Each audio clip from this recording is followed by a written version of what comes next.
my dudes.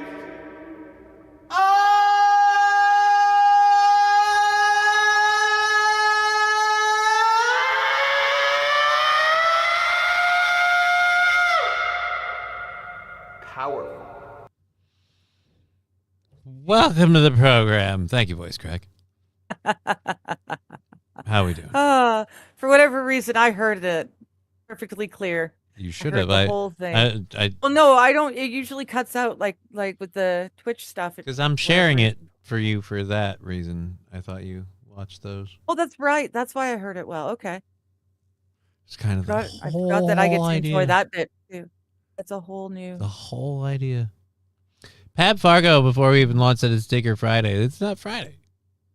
It's Wednesday. It's only Wednesday. Like, and here's the worst part. Like, I get time confused. So, like, it's Friday. I'm like, wait a minute, what? Is it Friday? But then I had to be like, no, we had a great show this morning that I was doing, and the last shows I do in the week are Wednesdays. So, yeah, no, that's not a thing. Yeah, no, it's chatting with chat tonight. Oh, that's right. Yeah. You do that. Good times will be had. With you and nobody else. All right, let's close that out. We had a lot of amazing support yesterday. A big support. We end up kicking our goal over to the 27th, $60. So now we're on next Wednesdays. It's great. Moving up. Awesome. Just a bit at a time. Moving on. Like that happening every day. We just chunk it away like that. Beautiful. It's a lovely thing. And every time it happens, I have to begrudgingly, because I don't like having to just continually admit I'm wrong. I have to begrudgingly go, thank you. You were right. This was a good idea. And I just go, fuck. Yes. As much as you like to grumble about the torture aspect, it's a lot of fun.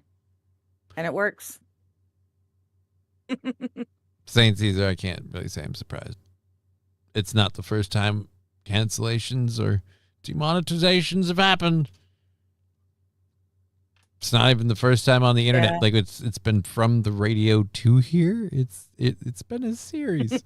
So here's where I land on it. When the shows are fun to do like that, and I don't have to like feel like I've got to hit a certain amount of money or whatever, and like we just get to have fun and do a show. Yeah, it's a lot more fun. Yeah. So yes, it is. So as long as that gets to be a thing, I'm happy with however that shakes out. Hello, my white, says King Kong Dong. Well, I am technically one of those. I think I'm technically I feel like I've been indoors too much and my skin tone has dropped so much that I should be able to qualify as an albino American, right? Like I should be able to be like, I am like I'm albino. Like when they say, are you white? No, look at me. I glow in the dark. I'm albino. Yeah, I don't know if you're that white. I'm good Lord, Discord's just it's such an awful connection for me today. That's one thing I wish there were. Like there's albino mice, there's a couple of different albino creatures, and they always tend to have the characteristics of red eyes and white hair. And I'm like, yes. Dude, why aren't there albino people? Like, no offense, maybe it's the anime nerd in me. I'm like, that'd be hot. That'd be like albino dude could get it.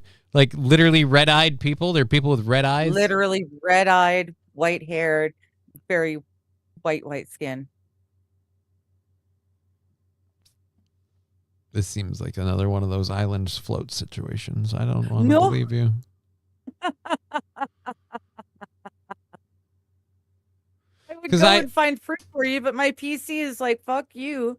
I got 2 chats and Discord open, and that's all I can do. Well, then you know what? Let me look right now. Are there... There was one I saw. It was really cool. He was super cool. Albino, red eyes, white hair, white skin, and he was an up-and-coming rapper. He was in one of those good videos. You know, the guy goes through the different hoods. Yeah, no, I'm looking it up, and I'm finding out I'm wrong. Yes, albino humans exist. Albinism is albinism, I guess, not albinoism. Albinism is rare, inherited genetic condition that causes a person to be born with little to no melanin, the pigment responsible for the color of skin, hair, and eyes. Oh, and so without it, your eyes are just red? Yep. Sometimes they're like very, very pale, like bluish white. Sometimes. Yeah. You saw an albino. It's interesting. Most of the albino people I've seen in my life have been black people. Okay. But I've seen a few. No, I think she was Norwegian. And so she was like a blonde Viking anyways, but then she went albino, or she didn't go. She was born albino. So yeah, like red eyes. And it's a tad bit creepy when you see it, realized. This is AI, right? Please tell me this is AI. She's also a little cockeyed. Well, I can't. Yeah, well, yeah, that's a thing that tends to happen as well. A lazy or uncontrolled eye. Now. I don't know. There's a few of them, and I'm like, I don't know if I want to believe it. Like this one. First of all, no offense. Talk about gender neutral. I want to play a game with you, Mrs. Digger. What side are you guessing that one's on? Boy. Fuck, boy. Probably is a boy. I think it's a boy. Looks like there's a shadow of an Adam's apple. Yeah. Adam's apple. I didn't know how well that was going to come across the screen for you. That's otherwise, and very neat and tidy. I don't think that this is real. Plus, there seems to be a darkness in the roots. I don't trust it. You saw that other one, and her blonde hair was all wispy, and it was blonde upon blonde upon blonde. This one looks like just under the roots, and that again, that looks like an actress chick. All right, so I don't know. Oh, yes, this lady. No, that might not be the person I was thinking. That's Are you a robot? I don't want to open it full screen. I want to open this image in the tab. So this is what we're talking about. This is the stuff of Vampire Nightmares. That's albino granny. Yeah, no, that's not the one I was thinking of either. All right. Pop quiz. Hey, you open the door. You open the door on Halloween. That's looking at you. That just looks like an under. Do you give her the candy or slam the door shut and call the cops? What are you doing? King Kong Dong says, I like how my Hello Whites turned into 7 minutes of this. Yeah, fuck, why not? Are you not having fun? I'm sorry. I don't. I thought we were enjoying ourselves. My apologies. It started with me, as it often does, learning something new today. And today's new lesson is that albino people are not just, in my opinion, a what would you call it? A not fictional, a non-fictional person. So they're real.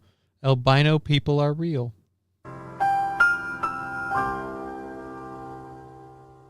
So, albinos are Brother real. Ali. Was it Brother Ali? Oh, yeah, I think it was Brother Ali. Okay. He's an underground hip hop artist born with albinism. This is again something that you got weirdly fixated on. You're like, and I have to find out where. Well, no, because now I want to find you the one picture of the one person specifically. Really awesome, really, really awesome. I think it was Brother Ali.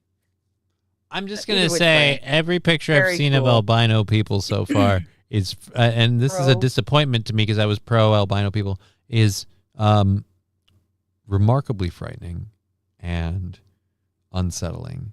And then the one that I found the most acceptable, we both kind of looked at and went, you know what? I think that hair is a dye job. Like, it's just like, son of a bitch. Yeah, that one might have been a touched up or an AI or. I like Los Better Eyes. Albinos exist because God ran out of ink toner, right? But the printer kept going while he was out of the office to get more. So it was just, oh shit. Well, what do I do with all of these now?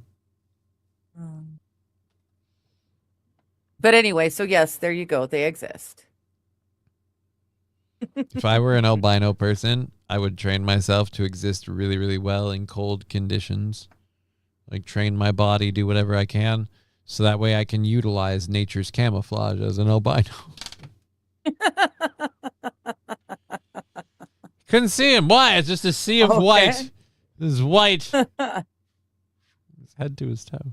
But then that does mean having to be like, you can't be wearing a big puffy wintered coat. There you go. Red Scoper knows even more than I do.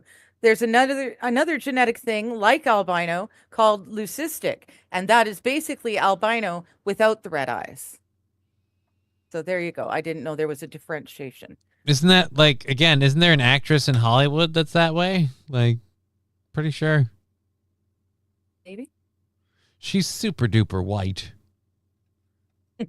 Like, I don't know. I can't think of her name at the moment. I'd have to pull up. She was in the Hitman movie with never mind, that fucking Michael Fassbender.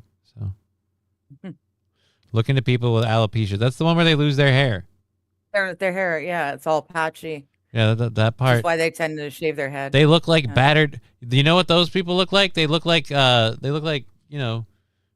would you call them? The baby dolls that kids used to have that were from broken homes. That's what it is. It's like, oh, that's freaky. Like, yeah, that's a bad luck of the dice. Oh well. Yeah. My buddy has really bad alopecia. He's French Canadian. So Acadian so he's got two things bloodlines. going against him. But and he's native. So yeah. French Canadian and native. But he gets it really bad, and it gets real patchy. He just wakes up and there's hair all over, and leading up to his wedding he had a couple of really bad patches. It's stress or excitement or whatever. I couldn't imagine. I love my hair. I couldn't imagine losing it every time I felt stressed. I'd be bald like permanently, and I don't look good with short hair. God, you'd be what's her nut from The Boys, losing your hair every time you get stressed. Although hers is because she keeps ripping it out. Yes. Yeah. No. Speaking of which, hot diggity dog on the bun. I forgot to say that's out today. All right, the final episode.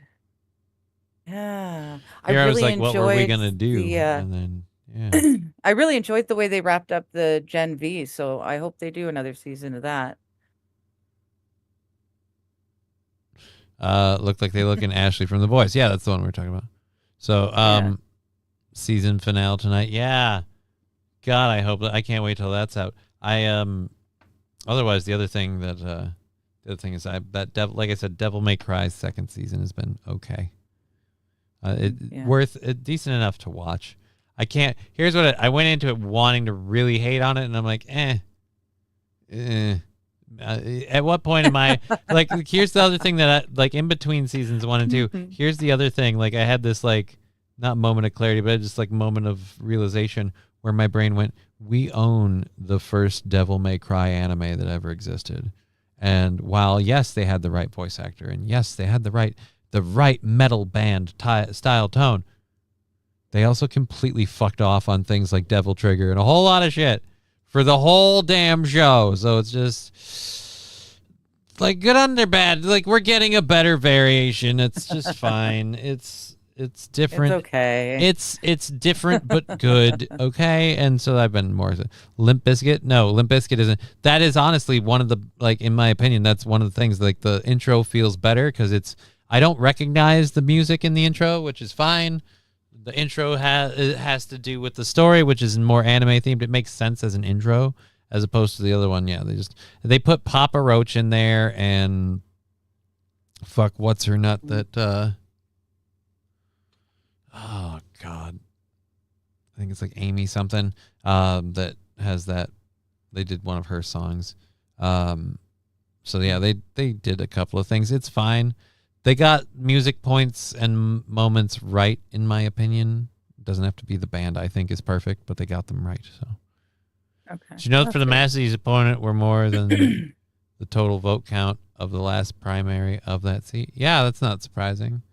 They also came in the middle of the night and mail in ballots. Like rewind, rinse, repeat. Wasn't this the exact same shit the Republicans screamed about the Democrats doing with the election? So not only did the Republicans apparently they knew the Democrats did it because it's the same move they employ. The thing that I love is that people are like, this is a win for Trump. It's like, no, not really. Because keep in mind, this is our government actively going against one of the people running, and he had the support. Even if you believe the election, let's deal with that crackpot. Okay, let's ignore the votes and the votes and the ballots and all that. You believe the election. Okay, so you believe the election. It was still bag goddammit dang naggerty close. So it's a cunt hair away from either guy, and the government put active pressure against that guy who's the incumbent, and his great sin is spouting ideas like we shouldn't be subservient to another country and we should have our proponent, like the idea that we should be important and maybe not Israel, and that was a thing to again quash him for. So yeah, not very excited for that. Yes, well, not surprised about the votes either. I learned about something called the the Samson something that Israel has apparently. If any of their allies, i.e. you guys, don't protect them for whatever reason, they will automatically just go scorched earth and it's not launch surprising. nukes at everyone. Yeah. Oh, no you wonder mean you guys are giving them so much money each year, and you're protecting them and doing their bidding when it comes to war. If you don't, they've got in writing that they will just go scorched earth and nuke everyone. Again, so they've got you under a thumb. Not surprising at all. Yeah. I don't know if this does the whole story on it. This happened, I guess, according to this, was a couple of days ago. A woman in New York City, a grandmother, passed away because she stepped out of a vehicle and apparently right into an open manhole cover. Like the classic cartoon where the bad guy removes the manhole cover or the good guy does something and the manhole cover falls out of the way and the bad guy just falls down the hole, whatever. But they're supposed to be big orange cones. I'm gonna go ahead and tape and shit. Something must have where happened. Where are all the guys leaning on shovels, not doing anything? Couldn't they have said, "Hey, lady"? Who said this was a work site? Well, why is the manhole open? If now we're getting to the question. Okay, sorry. Danica Goka? I don't know, Goca. How do you Goka? Stepped out of her Mercedes-Benz SUV. Oh, fuck her. No, I'm kidding. At 11:20 p.m. outside the Cartier store. All right, you're making it hard for me to like you. On 5th Avenue. 52nd Street and 5th Avenue. The Cartier store. That's like a diamond thing, if I'm not mistaken. Cartier, yeah, they're jewelers. So this is downtown New York City. She parked right next to a manhole cover, but it doesn't say if it was a work zone or not. Obviously, when we get to the footage and it's a crime scene, now we have. And now they've got them. Now we've got workers. Now we've got people in hats but I don't know. Call me crazy. Sure. I have to believe if this shit was in place at the time, that would not have happened. Probably wouldn't have done it. Yeah. So I gotta believe that the man, why? Where is the manhole cover? Why wasn't it there? That's my question. Because there's, like you said, why wasn't this there and that there? That's supposed to be a thing, and I agree. Or is that the manhole cover right there? Where's the cover? It looks like it's right there. They're shining their light right there. Yeah. Yeah. So it looks like it's right there. She just stepped up and whoop. Jeez. Oh, it's behind me, I think. You move my picture. No, it's not. No? Okay, that's closed. I see. Okay. I was willing to believe it might have been this over here, but then her car would have gone into it, so that doesn't make any sense. Yeah, her tire would have. Dear Lord. Goodbye, Grandma. All Oh, right, let's. Wild is asking a decent question. Can you get any money for manhole covers at the scrapyard? All right, there's I a don't know good what they're question. made of. I don't know, but this is downtown New York City. Like, I get people are like, Mom Donnie's ruining New York. Honestly, if he can drive people to the point of scrapping manhole covers to get by in the short time he's been there, then I guess they were right, because holy crap. Either way, I can't. That's crazy. I don't care if she's uber rich and able to I know, afford to shop at Cartier. I was trying to break it. Look, I was trying to temper the story. It's a bit of a Even downer. with all of that, I still feel bad for the woman. Grandma won't be here next Christmas because somebody forgot to close the manhole. The funny part is it's called a manhole, but it swallowed up a woman. A woman, yeah.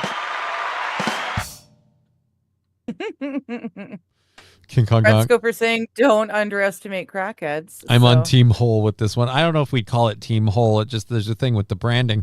Did you know that the votes for, yep, we covered that. His sin was pushing to release the Epstein files because some of Trump's friends might get hurt. Well, that was his. But here's the thing why I can't call that his sin, because that was one of the fucking campaign promises Donald Trump ran on. One of the things his Uber MAGA supporters, he's playing 4D chess. He's working with the white hats to take out the black hats and all the child rapists. And sure enough, him and Michael Jackson have been working undercover to free all the kids from all the pedos. And it's like, so you can't fault Thomas Massey for going along with the gig and wanting to actually release like names of accused, assailants in the Epstein files, or have them, I don't know, and this is a really crazy idea, fucking prosecuted. So it's just, That'll never happen. I can't say that's his sin because that was the gig.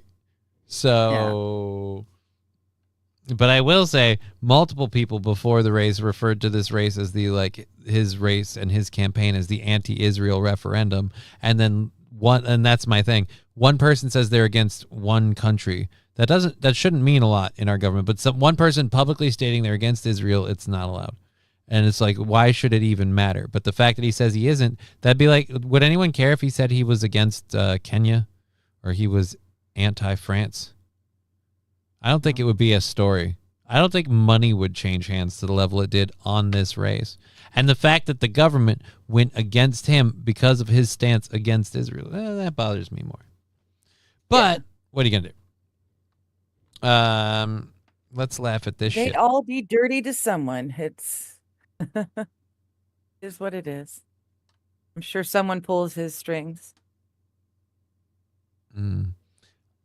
So, all right. I wouldn't underestimate crackheads for stealing the manhole cover. I mean, those things are really fucking heavy. Yeah, but here's my. I was going to finish up with. I don't fault the crackhead for stealing the manhole cover. I fault the fucking scrapyard that pays for it. If that's the case, like, no offense. It's not like a manhole cover. It's not like manhole covers are everyday items all over the place that people have in their homes for fun. Like, this is obviously something very, very important. Something that's. And it's and like while we were talking about this, I was thinking about the story we did earlier in the month, I believe, where we were talking about fire hydrants that were getting stolen for the components inside them. And the city was literally like, hey, guys, stop stealing the fire hydrants. We need these if there's a fire. And the reason they were taking them was for the brass fittings and stuff inside. So they were making the fittings harder to steal so people wouldn't steal the fire hydrants anymore. And one of the things they said during that, like the fire department guys, like, these are highly specialized pieces, and any scrapyard looking at this will know, and it's stamped on the metal, like what it's for. Like, what this isn't like something that's in a home or that you can pick up at the hardware store. And so what you're getting for scrap when you're taking it, and really like not reporting it, not turning it in, all that stuff, and just it's really kicking the dick. And so I feel the same way about this. Like, it's gonna say City of New York, I think, on the manhole cover. Oh, for sure. Like, you're going to know. Like, if nothing else, it looks remarkably similar to that thing that always used to be on top of Michelangelo in the Ninja Turtles before he disappeared into the street. Like, that's what it is. So don't So like I said, I don't fault the You know what it crackhead is. for that. I fault the scrapyard that goes, nah, I'll give you $10 for it. Like that's where I have a problem.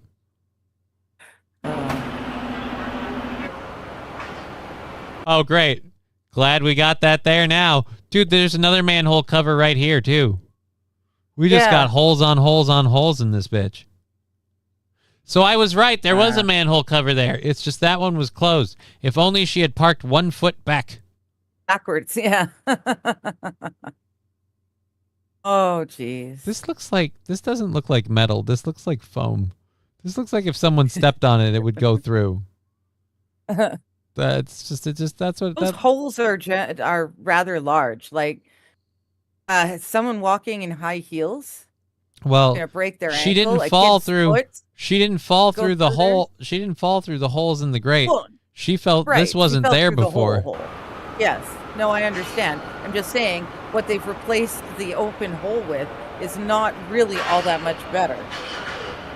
Right. I'm gonna go ahead and wager, like, this lady seems like she might have been in her own head, and that could have happened, and she fell in the hole. It's a horrible tragedy. Situational awareness is a thing too. But I'm gonna go ahead and wager that there was no construction equipment of any kind around there. There's no indication of workmen or anything else, and that hole cut was just, again, apparently open. I don't know anywhere in the written story or in this one where anyone has explained to us exactly why the fuck there was no manhole cover. Now we got a bunch of good old Boston boys in blue hats to stand around and go, oh man, this fucking manhole cover, I can't stand. But let me tell you, what do you think about the Yankees this season? I think we got a real shot. You know what I mean? That's all. As long as it's not the goddamn Red Sox. Anyways, but still, they're finally there. Mm.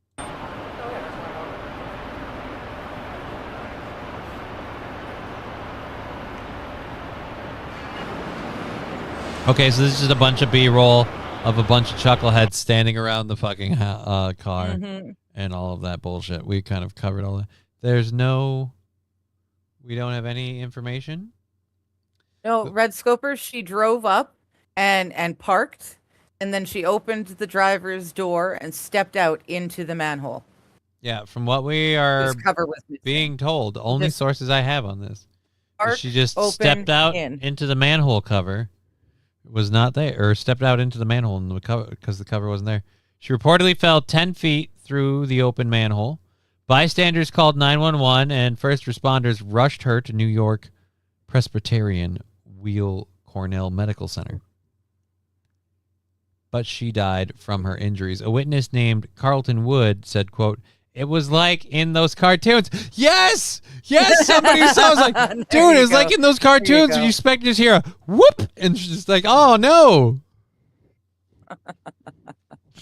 I swear to God, I know how stupid this sounds, man, but I swear the rest of her body fell, and for just a little bit, her neck started getting longer, and she had just enough time to go blink, blink, and then boom, all the way down. Oh man, I am so glad that you got vindicated with that one. Let's be clear. This is a horrible tragedy for her family. I would say my heart goes out to them, but you wouldn't believe me if I did say that, because right now I'm too busy having fun. So I'm sorry if it offends you, and it doesn't. But this is too good. I was upset that I did that. I'm like, oh, come on, somebody died. Don't be a dick. And then I'm glad that the people on the scene, like, look, man. So she just stepped out into it. Literally is like in one of those cartoons, which makes me feel so better. No. Oh God. Oh goodness. Poor lady. Poor lady's family. Wood said that the lady could be heard screaming, I'm dying, over and over after the fall. Oh. City's energy provider, Consolidated Edison, said it is deeply saddened and is actively investigating how this occurred. So there was, we do have a nearby construction. A nearby construction worker had a lot of questions when interviewed by the Post. It should have never happened. They should have covered it back up or put something around it. A construction worker nearby told the Post. Or if it wasn't left open, how did it get off? That's the question right there, he said. 10 feet is not too deep since it's Con Ed. She might have hit some live wires and got electrocuted. Oh. I don't know. Oh.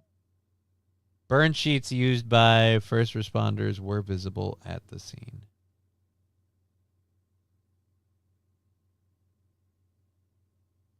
Okay. Yeah, well, see, now there you go. There's another fear unlocked. Whenever you're getting in and out of a car, from any door, not just the driver's side, any door, you got to make sure that there's actually ground beneath you before you get out.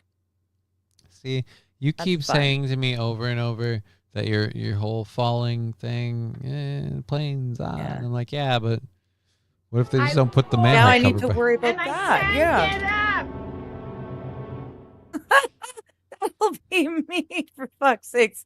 I will avoid flying my entire life just to end up falling into like a sudden sinkhole or a manhole cover bin left off and something silly like that, and I'll still end up dying and falling.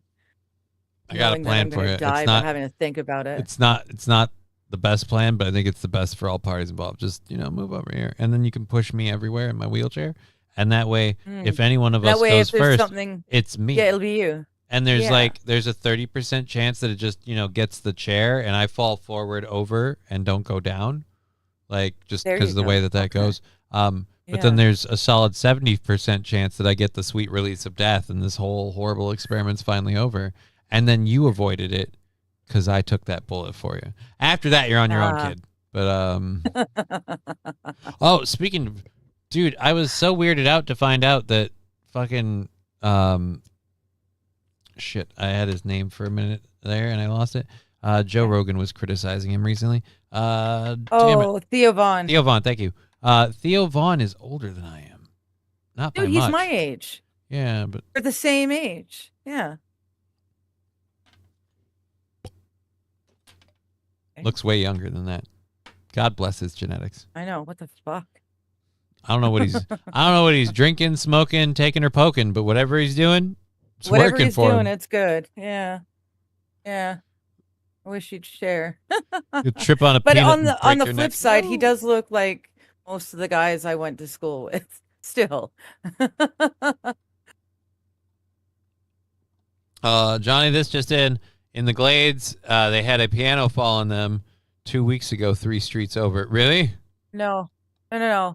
It's just in. Gladys had a piano fall on them 2 weeks ago, just 3 streets over. Oh, I didn't. Yeah, things are falling. Fucking can't read for shit today. In the area. My brain and its ability to process stuff is getting worse. I thought that Theo Vaughn was 30. Right? I thought he was like in his like late 20s, early 30s, and then it's like, no, he's 46, and I'm like, huh. Mm-hmm. Oh. It's just one of those. Okay. Yeah, really? Oh wow. Anyways, so we've got that covered, that done. What time is it now? Oh, only half hour through the first. We've got a lot of things to do. We haven't had any hype trains or stuff like that happen, but yeah, if we can do any of those cool, fun stuff, have at it. Our next big GoFunding show is the Friday the 5th, which is week after next. So we got 2 weeks left. Jeez Louise. It's going by fast, right? Yeah, it feels like the Friday fun day comes up quicker every month. And it's not because I'm enjoying it, that's for sure. Although you really grumble about it an awful lot. You make it sound like it's a lot worse than it really is. I mean, I have to be. That being said, those jelly beans are nasty AF, and they do linger for days. It's an awful feeling. It's unsettling in my stomach and esophagus, as well as the occasional burp back. All right. Anyways, New York City is turning into the Looney Tunes. It is. It's getting close to that. It's getting close to that. Car crashed into a wall with a tunnel drawn on it. Still my favorite episode of Farscape when they do the Looney Tunes take. You're not doing a show on Monday, are you? I don't know. I should actually ask Aaron if he's doing a show Monday or not. What? I don't know if I am. I was figuring I might. Like, some people work, don't they? What's happening on Monday? It's Memorial Day. I just worked through Victoria Day. So let me get If I this can straight. work through a stat holiday, you can work through a stat holiday. Come on. Fine. Fine then.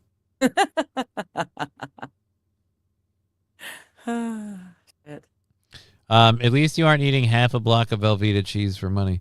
I wouldn't do that because, I don't think I have an audience large enough to put up the funds needed for that. Because that stuff is literally like that's serious. It's blockage. it's chemically so close to plastic. I'm like, no. Yeah, that's just not. Here's what I loved Velveeta as a kid. When I learned out what Velveeta cheese really is, I went, oh, how about no then? Like, Velveeta is basically like Kraft cheese slices, the singles, right? sort like of the plastic cheese. to an extent, yeah, pretty much. Okay. Is it liquid or is it spreadable or do you have to cut it? I believe it comes out of its package, and it's relatively spreadable. Okay. Or maybe you have to heat it up first. Yeah, it's not spreadable. It sticks to its package like cream cheese does, but you're gonna have to cut into it and break it up. Yeah. Fair enough. I have off. I will be fishing, says King Kong Dong. I'll be trolling the internet. But yeah, I don't know, man. That stuff is not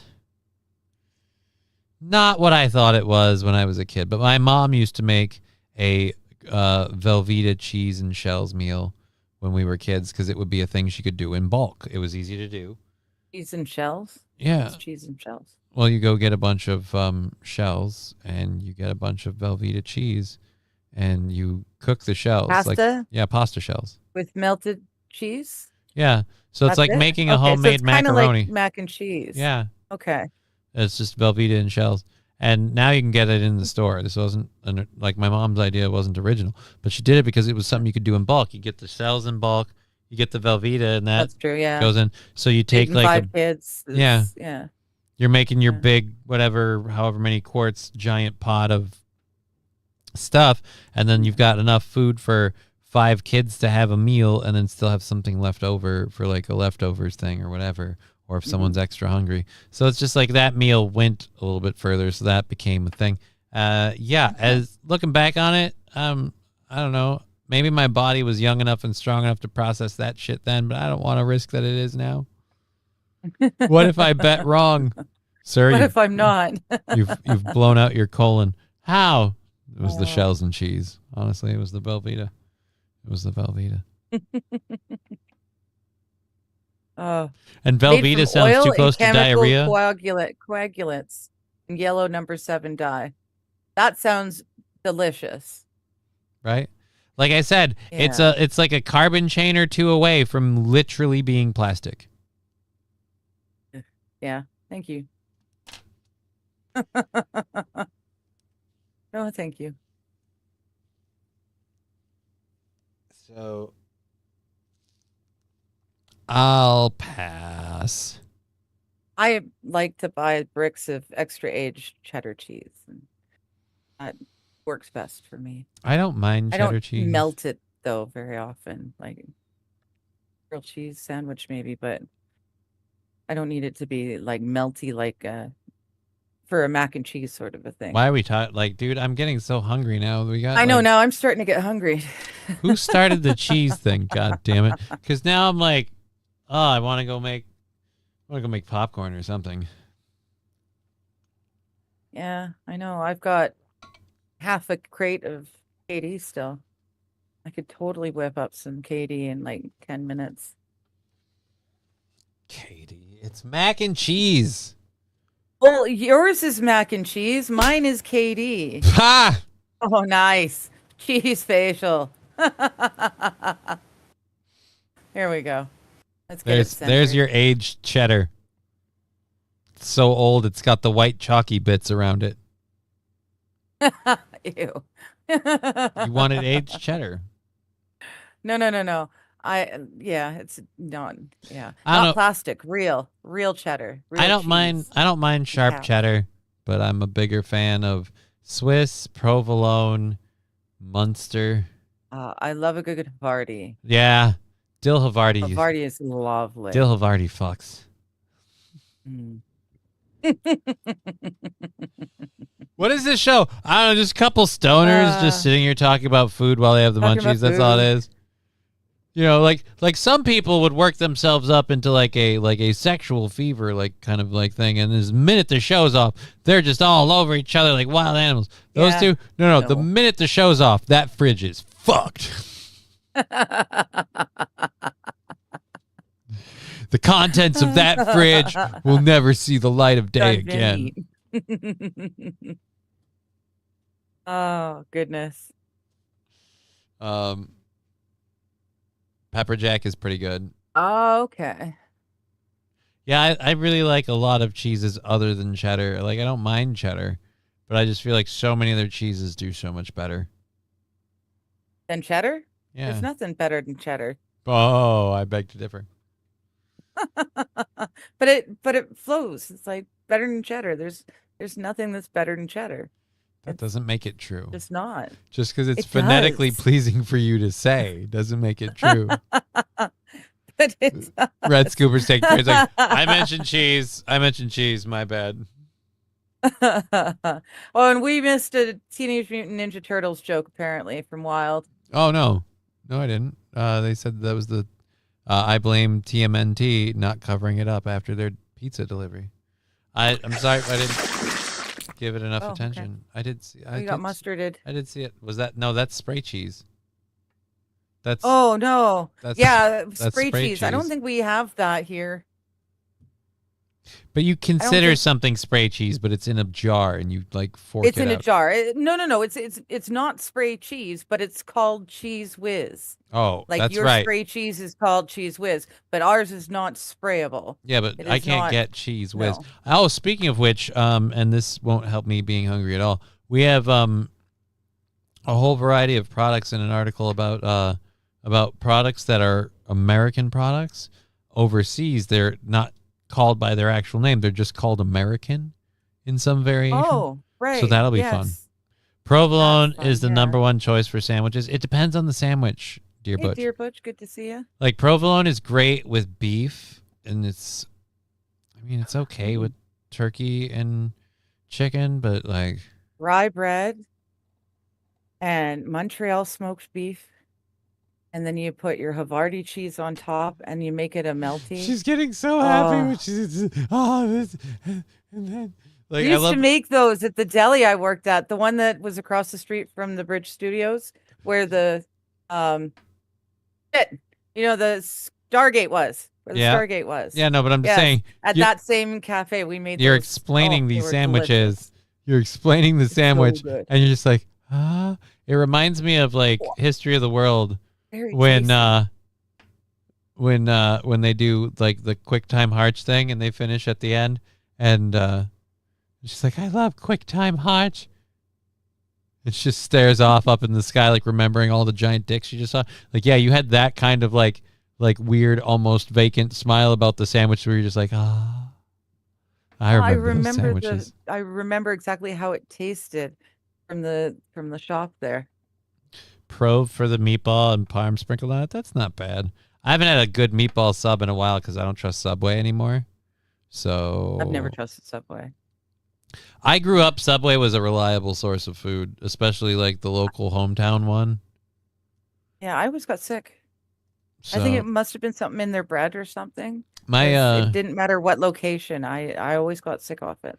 my entire high school career, I made it a point if I was going on like a field trip and you had to like bring a lunch when you went on a field trip, I was like, I'm just getting a fucking meal from Subway. Just the whole thing. We're done. Oh, I've seen that, Saint Caesar. The amount of butter There's that a whole isn't lot of actually butter. stuff that isn't actually what it claims to be. There's fake honey. There's fake butter, like Hey, not margarine, let but me stuff ask that you a calls question. itself butter and isn't. I got a question. Would you Hmm. rather eat fake honey or sewer honey? Sewer honey. Remember the story we did a little while ago about the manhole cover? They found a whole bunch of bees under. It was a whole big hive. The person who pulled out the hive said he's going to press the combs and extract the honey, and he's going to come back and let the neighbors have the honey. Like, hey, everybody, it's sewer honey. Yeah, I'd eat that honey. I'd eat the sewer honey over fake honey for sure.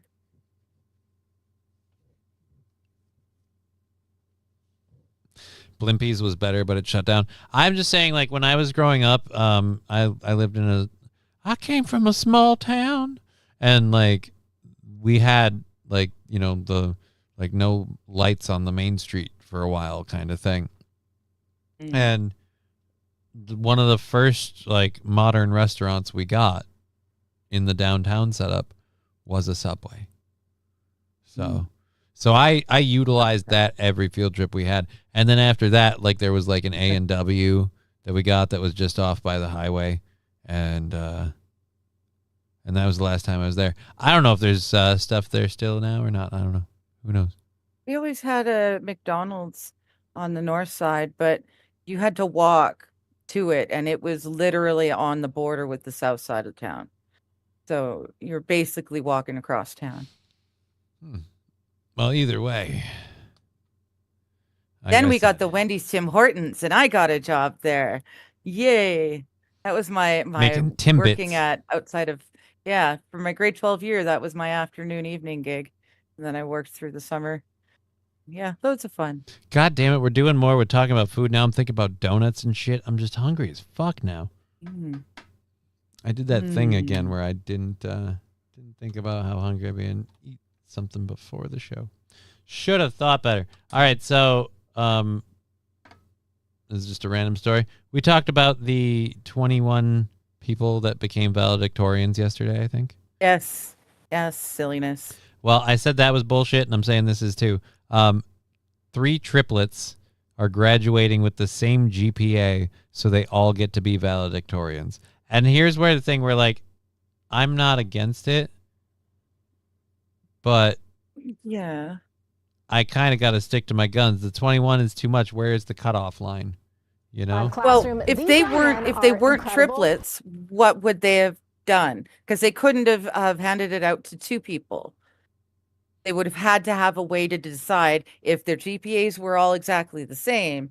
There must be their genetic code is all exactly the same. They're fucking triplets. So you've got to look at other things. And if they weren't related, what are the other things they would look at? And then you use that against them. Like, just pretend they're not related. No, but I'm saying I'm still against. I don't care how they figure it out. So I'm still sticking to my guns. One valedictorian. Yeah, that's what I'm saying. You can't just give it to all 3. You got to figure out which one. But here's why I love this. It most. We say there's one valedictorian. What if they're super competitive?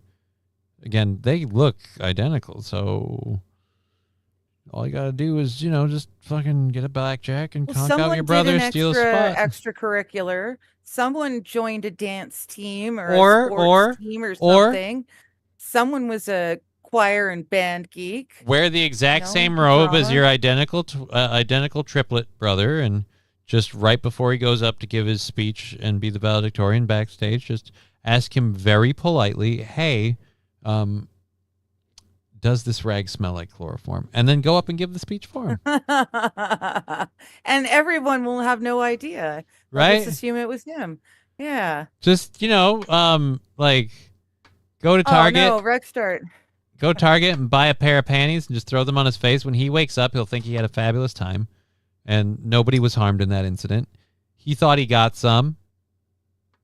He doesn't need to know the truth. You get to do the valedictorian thing. Yeah, you get to do the valedictorian thing.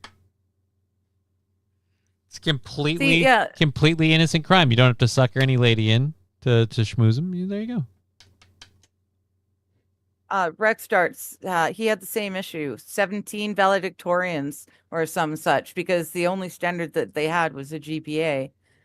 One guy trying to get the rules changed last minute so he'd be the only one. Well, and that's as it should be. You cannot use GPA as the only measurement, because these sort of things will happen where people have the same GPA. Well, now what?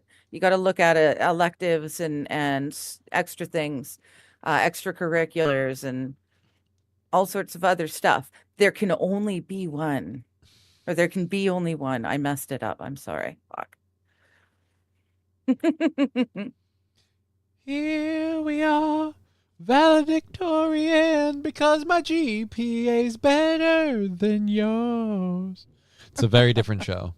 I'm just saying you right now. I'm just telling you right now. Triplets from Oviedo are making school history ×3. That's right. So we've got Aiden and Brody and Colin Asen. They are all valedictorians, and they all have the exact same they're boys. GPA. And Marley Camper I has thought there the was story. 3 girls. Nope. For some reason. Does that make it more acceptable now? This is weird. You No, fucking no, sexist. no. It's just that I had we had can't 3 trust. girls pictured Look, in my guys, mind. we can't I trust thought the 3 same women to give a speech. Do you know how incoherent these conny bitches are going to be? Look, no, there's 3 boys. Oh, wait, never mind. They can all be valedictorians. That's fine. No. It doesn't change my opinion if there can be only one, but I just, in my mind, mentally, I had a picture of 3 girls. Now I've got to adjust. That was a long night with a lot of speeches when the rest of us just wanted to go to the parties, right? I feel bad for you guys, man. Damn. I had a graduating class of over 500 people. Yep. There was more than 500 of us graduating, all crossing stage. If there had been more than one valedictorian, we would have been there for fucking ever. We had one valedictorian, and we had, like, we did the story about the AI reading names and getting the names wrong for people walking. We had one valedictorian, and when we had 2 people reading the names of graduates this year, and they went back and forth, like, so-and-so, so-and-so, so-and-so, so-and-so, so-and-so, so-and-so. Yeah. And it was at that pace. It was like, Adam Brady, Tom Beckenham, blah, blah, blah, blah, blah, blah, blah, blah, blah, blah, blah, blah. Yeah. Like, to the point where when they called your name, you were supposed to stand, walk out, and go up. Or I think maybe we lined up ahead of time. Either way, you couldn't cross the stage in time. So they just were. Oh, no. We were crossing stage at our name. And yeah. They gave up on that Pretty sure entirely. we were lined up. They gave up on that entirely with us, and it was arranged like we did the practice rehearsal for it and everything. It was arranged that it's just literally like one row gets up, gets out into the aisles, and they go, and then at a certain point, like when the aisle's gone far enough, the next row gets up, and then they go, and then the next row gets up, and then they go. Yeah. So. No, they make it, trying to make it easier is just making everything worse. You cannot. My lay that on the graduating class table was like slightly that. smaller. I graduated a year after COVID. Yeah, all those COVID deaths. Oh, my nephew, my eldest nephew, he was a COVID graduate.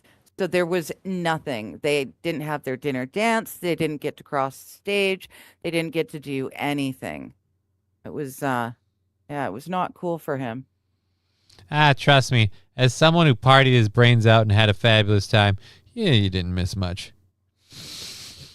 I don't know. As someone who partied my ass off and had a wonderful time, I think he missed a fair amount. Again. Aiden, Brody, and Colin Isoon. Their mom named them in ABC order because that's the order they were born. All right. Fuck you, Mom. That's the order they were born. I have to do an ABC. I like that. ABC. We're out of labor. Our parents painted our toenails to tell us apart. Because, there's like no way to tell us apart. As they got older, they found ways to use looking identical to their advantage. We would have this bit more in middle school and elementary school, but on April Fool's Day, we would all switch classes and then we would like fool the teachers. Being a triplet isn't strange to them. It's all they've ever known. And having two brothers always by their side made the big moments feel a little less scary. Whenever we would go somewhere new or like meet new people, I would always have these guys. So like we would go to our like first day of school, right? And all the other kids are nervous. You've already got two friends. Just having these guys next to me, like, it's really comforting. Yeah, you're already going in with two friends, so I'm guessing you guys did pretty well. And like I said, the beauty is if one of you's got something going, the other one wants to snake in on. Just, again, does this rag smell like chloroform? No, I swear, I'm Ted. I'm B this time, I swear. Different sports, but eventually all three fell in love with running. We've been running since first grade, I think. They had a run club at our elementary school, but I don't think we really took it serious until 9th, 10th grade. And in school, they were often on the same track, too. Same classes, same assignments. So they're all doing same this together. expectations. And it's kind of nice, like I'm kind of getting bored with the long, drawn-out part of it. Good for them. Wild makes a good point. If you birth triplets, you're the only one that gets an opinion on the name. If mom wants to go ABC, she can damn well do ABC. She just done birthed 3 babies in one go. Oh. I have to comment, though. Otherwise, what am I doing? What do you want me to do? Just sniff and go and then talk about the schedule? What do you guys think about the afternoon show? Yeah. I don't know. What we are can't you do doing that. for the weekend? I can't. Got plans for the weekend? Yeah, I already told you about those.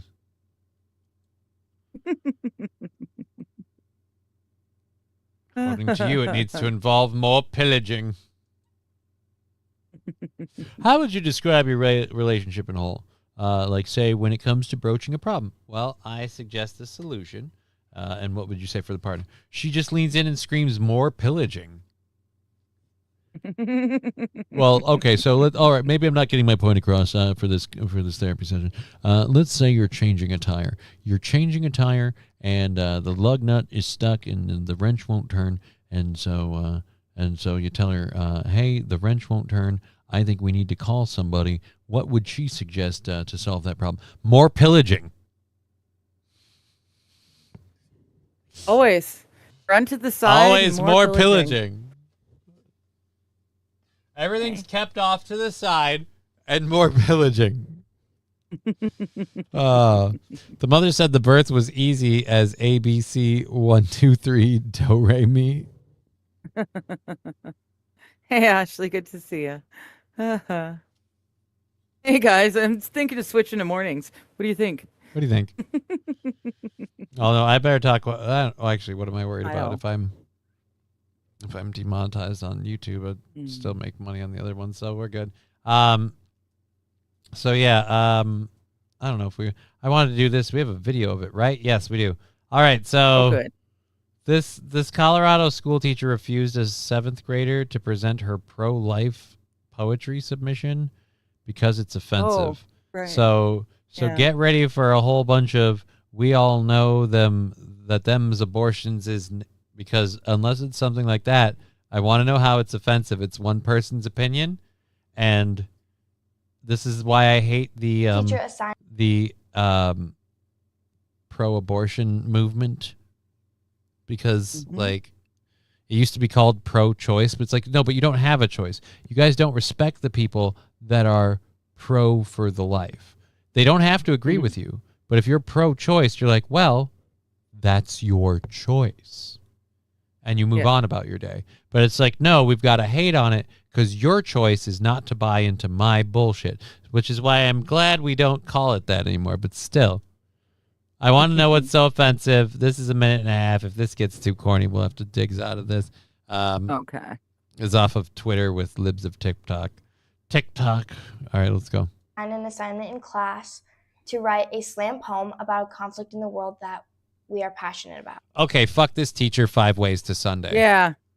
You told her to write a slam poem about a conflict in the world you're passionate about. She's passionate about pro-life. And here's where I get weird on this. I kind of have to respect I'm sorry, you're a kid. I don't care what anyone says. I have to respect any kid that is like, no, I'm remarkably pro-life. And it's like, why? Because I can still remember when I was a fetus. Let's be honest, it hasn't been that long. We haven't had that many turns on the ball. Let's just say I'm pro-life because I don't want to shut the door behind me. The door, in this case, being her vagina. So it's just like, I don't want Uh-huh. Good to see you, Hablo Pacheco. Yes, good to see you, Hablo. And thank you for the 30 jewels, Ashley Okay, my arm and getting tired. Hablo and everybody else. Thank you very much. Okay. There we go. Whew. There you go. Thank you. She's a tubby girl, is what she is. Yes, Ashley's happy that she Yeah. joined just in time to see some boobers. She saw Yeah. some boobs. No, that was Sweeters. Oh, that that's was some sweet. sweets. Oh, Yeah, so that was some sweets. Yeah. She saw some sweets. that was sweet. But a lot of Yes. people tune in to see your boobs. That should be I a know. shirt. We need a need- picture shirt wanna of see you my holding your boobs? cat. Want to see my boobs? And it's you just holding the cat. I like that. It's fun, right? It is. It's a good time. All right. Anyway, so yeah, I'm sorry, but yeah, of course she's pro-life. She if she was pro-abortion, she'd still be a little worried that the time hasn't completely passed and she's still under the gun. You're like, As any kid who's pissed off their mom knows, they will tell you, I brought you into this world. I can take you out of it. I can take you out. Yes. My mom loved to remind us of that fact. Ashley, what is a jewel worth? I think people were explaining. Penny. Yeah, so it's like so that's jewel like is worth a penny. it's like 30 cents, and I am very grateful. Thank you very much. Yes. Thank you. I chose life. I chose this topic because it's important to me and my family. In my poem, Well, let's be honest. It's really important to mom and dad, and they spewed it at you so much that now it's super duper important to you. Again, I was using the whole you're a kid, so of course you're pro-life because you're still a young one, but Yeah, but no, she was raised. she was raised to be this way. It's fine, but like I'm still on the side of she should get to do it. This is every bit of the criteria. So I can't wait to hear. Like it's got to be a slam poem laden with like only wetbacks like have abortions, like something like that. It's got to be something deeply offensive to be all this is too offensive to do, because otherwise so far it just sounds like she picked a topic but the teacher didn't like it. I met all of the criteria, I got reputable resources, and I included everything that I needed in my poem. But when I asked my teacher if I could present it, she said no. This is when my mom had to step in. I immediately emailed the teacher, and All right, who cares? Asked her to call me. It took till the next day for her to I call want me. the poem. They said that because of the offensive material in the poem that they were not going to allow her to present. And Offensive material? I pushed back on them because racial issues, they had LGBT, not going to allow it. And so here we are, just telling our story. When I further asked my teacher about why I could not present, she said I'm going to guess we're not getting the fucking poem because we've got like I guess 11 not. seconds left. I want the poem. Slam some Right? pro-life shit on me, Holmes. Right? I mean, maybe it really does have stuff in it that is not applicable for the classroom. Maybe we got to hear it to know for sure. But like Mom was saying, they're touching on all sorts of other subjects. I don't understand. Slam poetry. So she just jumps up in the class and she takes a deep breath.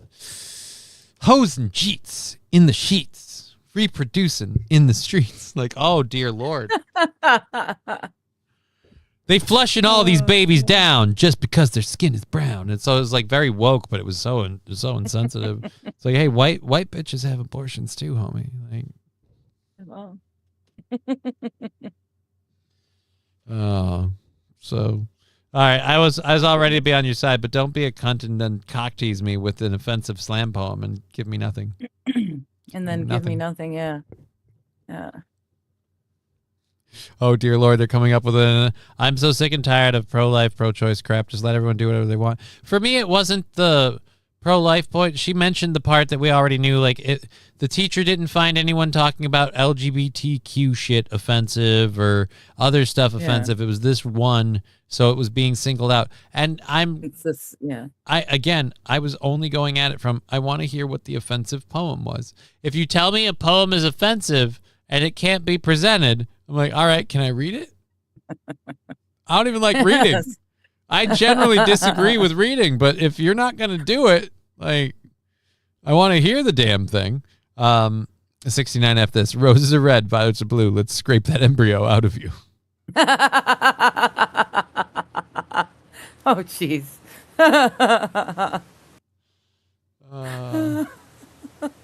Well, maybe that's where they're getting the embryos for the other. I would like to present my poem about an issue dear to me. Roses are red, violets are blue. It's a life the minute he covers you in goo. Oh. Too many beats, but I see what you're saying. I'll give you a 0.5 on that one. Feathers are soft, roses are rough. If you don't want to have kids, do butt stuff. There you go. See? That fits. Does it?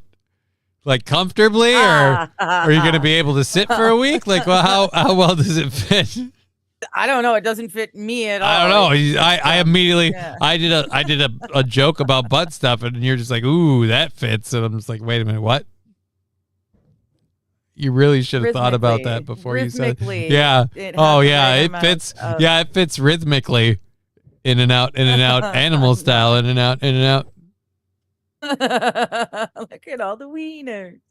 Oh, look at all the wieners. I'm not going to win. There's no way I can make that sound any better. I'm just going to stop. I was talking general, not specific to this story. Oh, I know. I'm saying I'm generally sick of the whole thing too, because it's bullshit. Anyways, it was at least link us the poem, right? Put it in the chats, the comments. Leave a link somewhere. Serve it to that school. I want to know what the poem was.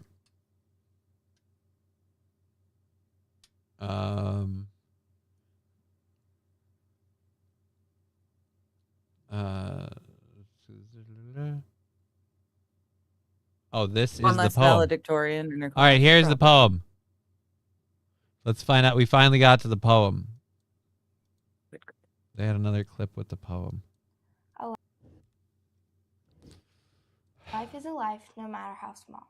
73 million people have been killed in 1 year and will be killed again this year, if not more, when they are completely innocent humans. It doesn't sound right. It doesn't sound like slam poetry. She needs the guy on the bongos. It sounds, to me in general, this sounds way too much like we started with a really great premise. We had a point in the beginning, and then we just immediately went, all right, here's stupid facts, talking points, blah, blah, blah, blah, blah. But yeah, but that's, I know what was asked for, but she's just, I want to hear it in the slam poetry form. She can't just read it like it's, an essay. Well, like how many, like the 73,000 lives she said or whatever, like a life is a life, no matter how small. Yet 73,000 don't seem to matter at all. Oh, I know, but it doesn't. It needs the music in the background. It needs the. Well, dude, what do you want? You want the mom to go fucking put on a Rastafari wig and get some bongos out? Maybe. Does she need to dress all in black and start snapping her fingers and just? Right. Yeah. Now I just feel like you are setting the bar so high that this little cunt can't deliver. It's not fair. I hope all. I'm with Saint Aaron. I'm with Saint Aaron. It started out well. I was interested when I heard the first line. I was like, all right, where do we go from here? But then with the follow up, I'm with Saint Aaron and 69F this. Abort this poem. It's inconceivable. Before they are cast away. They did nothing wrong except exist and were dismissed. People say women in healthcare, but never think how unfair. They kill a baby for simply being there. All right. Look, I don't think they should have barred her from doing it, but I'm just going to say this. Your fucking poem sucks. Look, it sucks. It sucks that you didn't get to do it. It sucks that the school is this much of a cunt about this and this one-sided on an issue. It sucks that a teacher who asked for students to talk about a subject they're passionate about kind of got a little shitty in their britches over it. And it sucks that not one N-word. If I could say one thing about this poem, needs more N-word. Well, then you can read Los Federales' last poem. That's got more N-word. I know it doesn't necessarily have to rhyme, but it needs the music, the beats, the feeling of it, Slam poetry is slam poetry because you've got the Rastafarian and the bongo drums and people snapping and smoking a cigarette and, you know. Yeah, I don't know. Just like it's like again, like I agree that she should have gotten to do it. It's just it comes off a touch as preachy, and I feel like we could have done this better if we would have cut down on the harsh facts, especially right out the gate. Like shove them in your face, 73,000 lives, and it's like, But let's be honest, some of those lives were like really stupid party girls who hooked up with a guy. They didn't even see his face. They took a dick in a bathroom, and no offense, it's not going to be a good mom. So, and we can't find dad because all she remembers is he was a penis.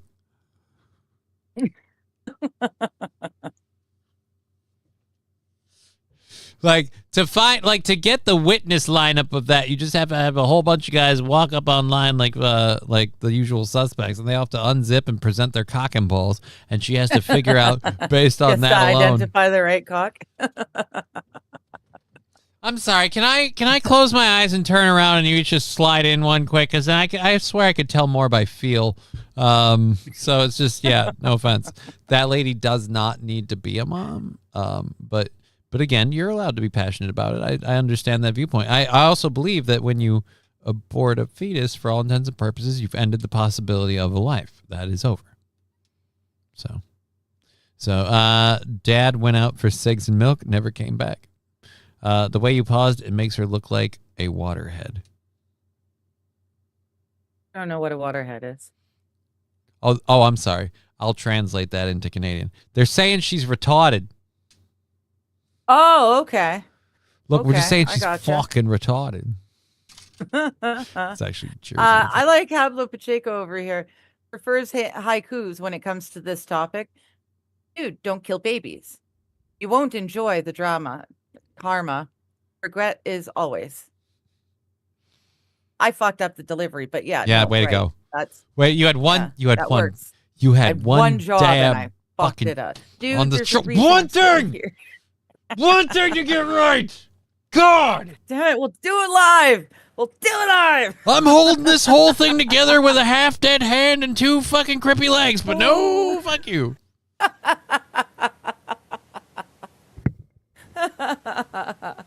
All right, let's. Yes, there you go. Snaps.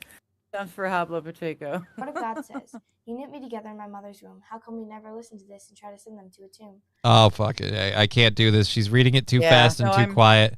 And it's just, I'm sorry. Like I said, she should have gotten to read it in front of her class because let me tell you how the whole class takes this. Yeah. Okay. Like nobody's picking this up. All right. That was not breaking the walls of any of your classmates, and they suddenly thought about all the hot loads they're taking, which they shouldn't be taking because you're 7th graders. So does it even matter?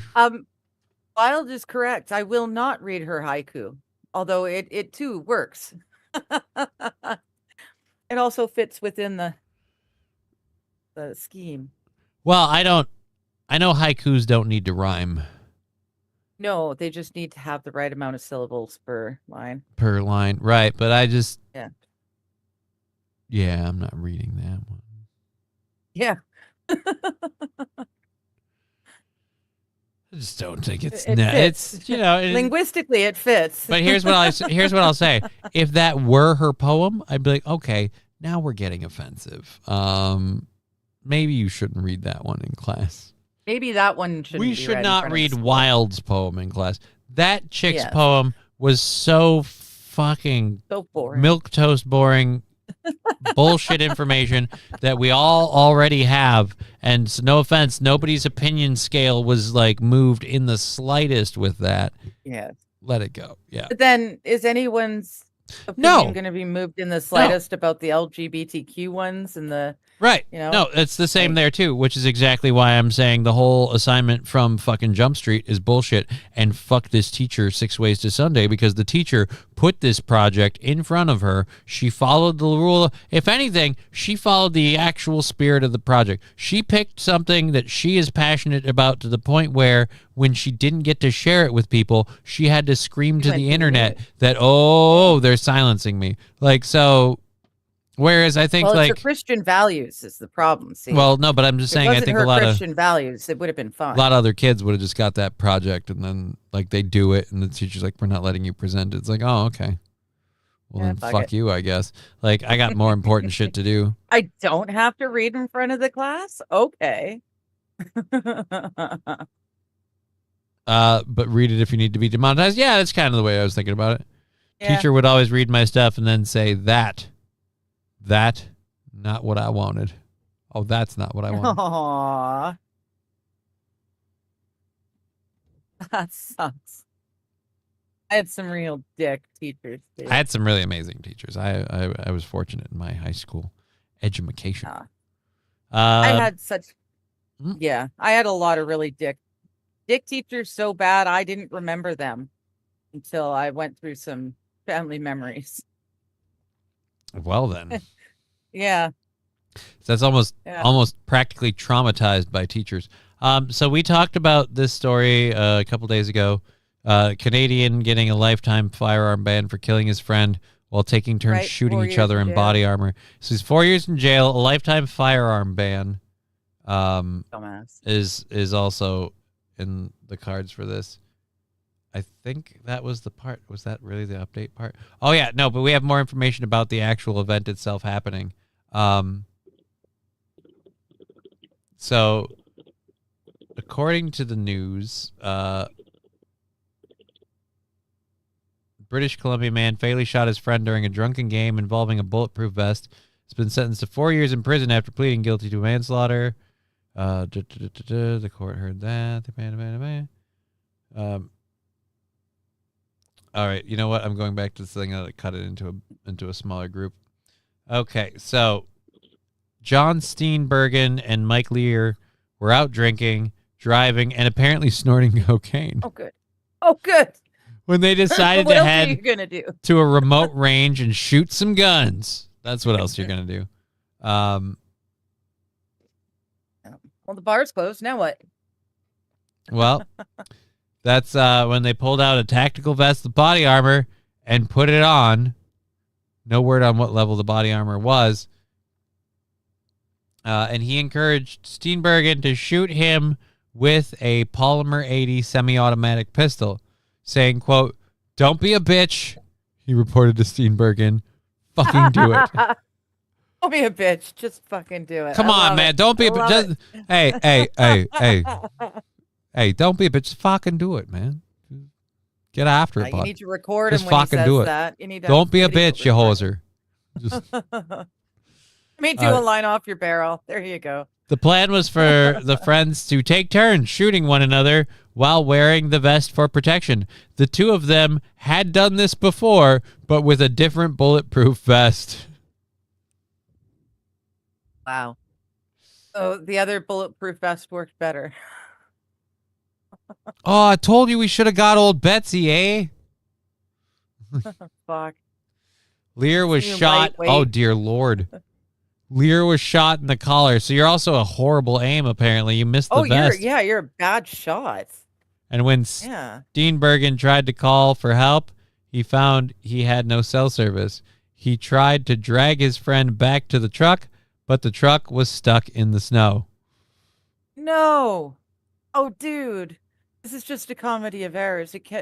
There's no way it was going to work tonight or that night. Steenbergen left Lear in the snow and went out to find help on foot. 20 minutes later, he flagged down the car that helped them get to the hospital, but it was too late.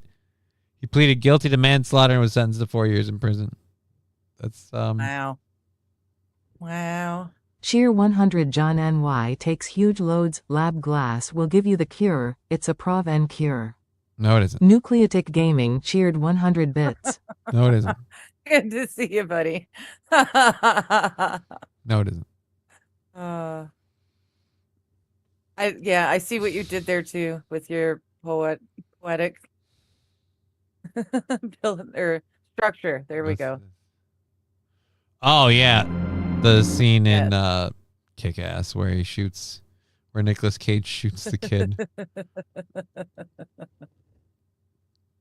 That's the part that hurts the most when you're watching when they take out Nicolas Cage's character, and she's like, yeah, I got shot. Oh, it hurts a lot more than I remembered from when you did it. And he's like, that's because I used what was it, low load rounds or whatever. Like he didn't have as much so they were low velocity rounds. It's like it's just like, oh, he's such a dad. He shot his daughter with the safest ammunition possible. Safest ammunition, yes. Oh. I see that it's another haiku nucleatic. It is. Thank you. It is another haiku. It's also entirely wrong. We've got people on the Rumbles that are quite surprised. Canucks can own firearms? We can. I will say like 3 or 4 of you. We can, just not all firearms. Handguns? No. Totally illegal. Cannot own a handgun in Canada.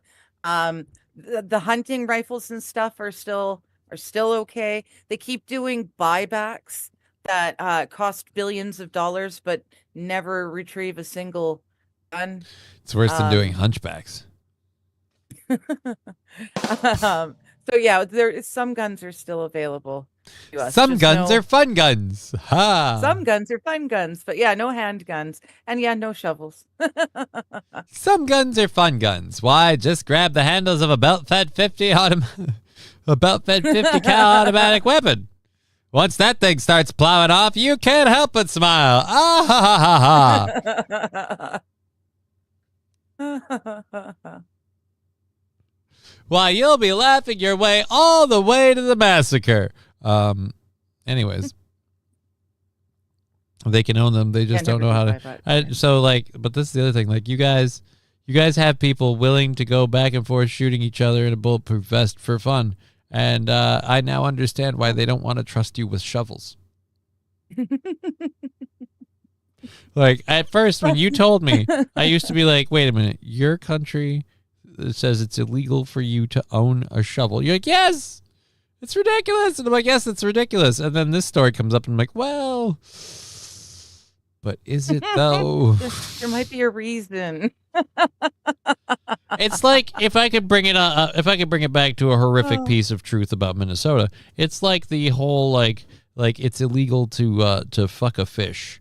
And again, that's that you say that and I'm like, well, but nobody would have made the law unless, on more than one occasion was trying it. somebody tried to blast a load in a big mouth Billy Bass, and it's like, all right, yeah, no, at this point, you guys, you got to stop sticking your dicks in the fish, okay? I know some of the weird laws, and you just look at them and you're like, but that means that more than one person has had to be dumb enough to do whatever it is. Right. That then requires the law to be written. It's, yeah. I have fun with stories like that. We can have a butter knife, but chef's knives are an issue, I think. I don't know about that one, Ashley Casey. I was always under the understanding when it comes to graping and dolphins, it was the other way around. Yeah. Yeah. And like not just people. Like it's my understanding that like seals and other things that they hunt and eat, while playing with them in the ocean doing their hunting, they just kind of get a boner, and just that's weird. Let's just put it this way: they enjoy what they're doing. At some point, they made a law that you can't marry your cousin too, right? Only after several states did it for a while. Right. Then they went, look. Right. It's true. Look it up. I don't know if I want to know about that. And here's the weird part. Here's the other reason I don't want to cover that story. I kind of don't feel bad for the dolphins. You guys are grapers too, from what I hear. So it's just right. In that case. Look, I don't mean to be a dick here, but what grapes around gets graped around. You know what I mean? Like.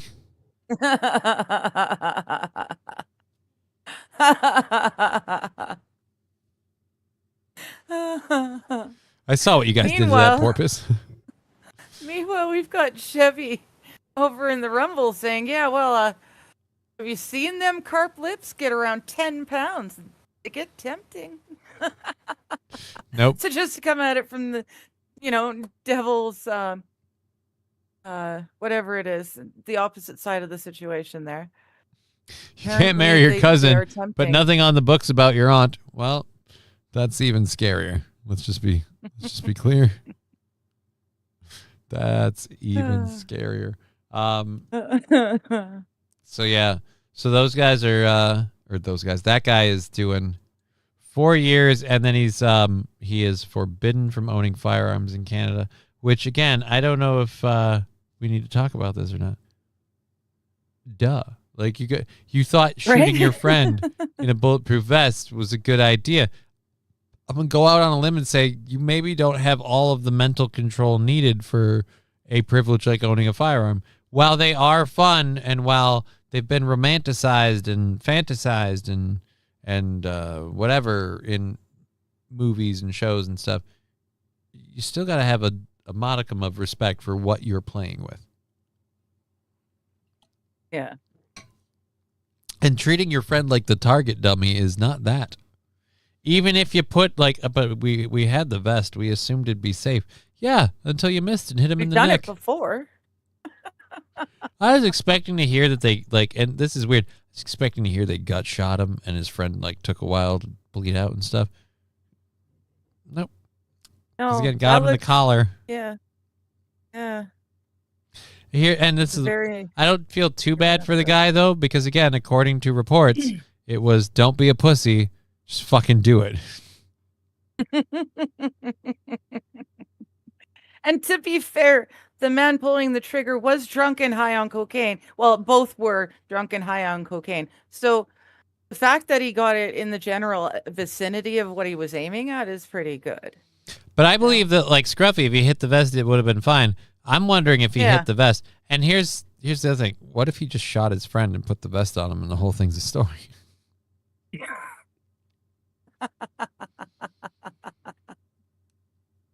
Oh, yeah, I No, don't know. guys, I swear. No, we actually used to do this all the time. In fact, he was the one who dared me to do it this time around. He put the vest on first and he said, "Look, just fucking do it, you pussy." No, that's we don't have any video of the event. Because they've done it before and not had a problem. So But that's I think, his claim. He's right. That's his claim. If he just hit him in the actual vest, it would have been okay. And well, they had done it before with a different vest and probably a different Right. firearm. So this one might not have been rated to protect against the power that rifle had. I don't know. Or But gun, whatever. Yeah. Point is, so many variables. I don't think he hit the vest though. I'm still with Scruffy. I don't think he hit the vest. No, it said collarbone. So yeah, he got just above where it cuts for the arm. Mm. Yeah. And that's a really important little place right in there. It's the vest on, don't be a pussy, but it's life preserver. Yeah, it'll save your life. Put the vest on, don't be Yeah. a pussy.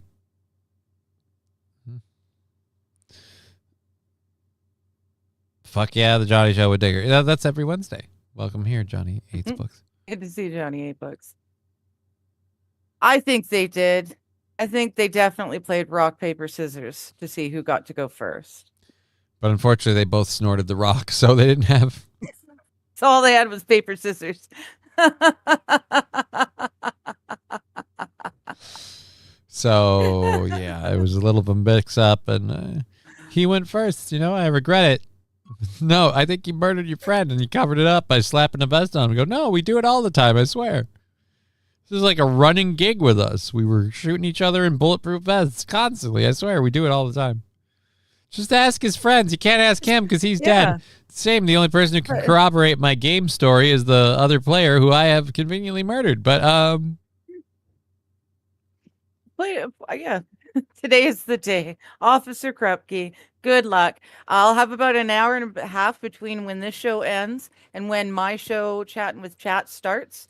And during that time, that's that your hour window, and a half, dude. I'll be out in the garden. So if you actually manage to get here, I'll be out back. Say wah wah wah, but I have to look at my phone because I bet I missed a message or two.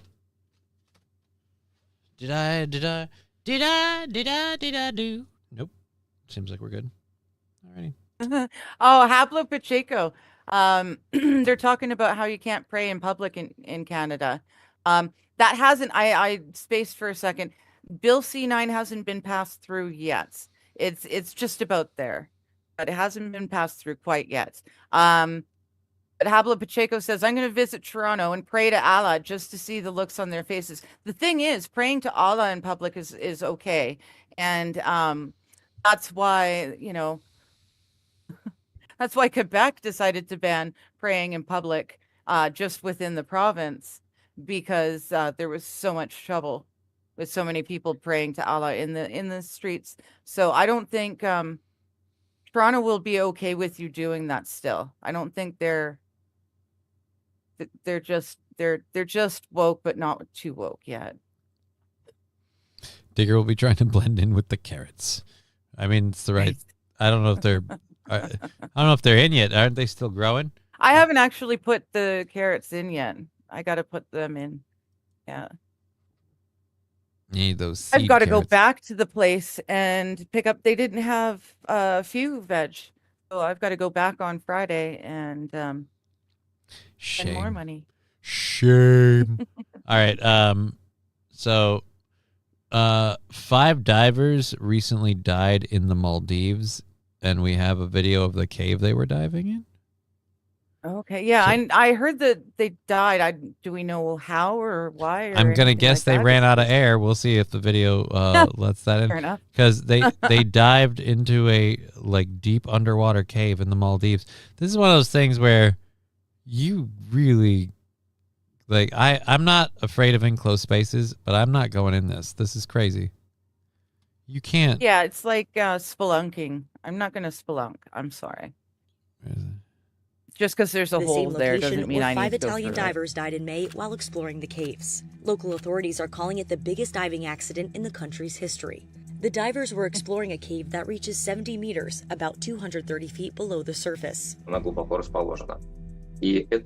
It's located deep, and the cave is accessible only for technical cave divers who have the appropriate preparation and the appropriate experience and who are planning correctly to dive this cave. Vladimir Tachilov is a technical cave instructor who took this video of the caves in 2014.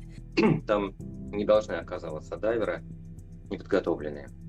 И даже название пещеры мы We changed the name of the cave in order to experience inexperienced divers from the temptation to come in and out to take a look. Local authorities say the dive appears to have exceeded the legal depth limit for commercial and recreational diving. A spokesperson for the Italian tour operator said the diver's equipment appeared to be standard recreational gear and not intended for deep dives. The Italian tour operator that manages the Maldives diving trip denied authorizing or knowing about the deep dive that may have violated local limits, its lawyer told an Italian newspaper, according to an AP report. So, how's he supposed to know where they're diving? He's just running the boat. What the fuck is the death of 3 people? What the fuck is going on? Let me close this. I have a thing full screened, and goddamn fucking article auto flipped over to a new video and was playing it, even though I just ended one on the screen. So. Or did she not? Death Cap. Fuck you, CNN. Add 1 of 1. Like, eat a dick. Oh, that's what I would do if I had the powers that push chick has in Gen V. I'd just go up to advertising executives for like Fox and CNN. And I'm like, so you're the one responsible for putting like ads into the videos and that kind of stuff. Yeah. And I'd just push them like every hour on the hour. For the rest of your life, punch yourself in the balls as hard as you can. Just so there you go. Then they'll know my pain. Mm-hmm. Welcome to certain death caves. I'm sure it'll be fine, says Scruffy. Right? Yeah, it's fine. How did they die? Water? Yeah. Do not go cave diving underwater. In a bit. Yeah, it's kind of silly. I feel like though they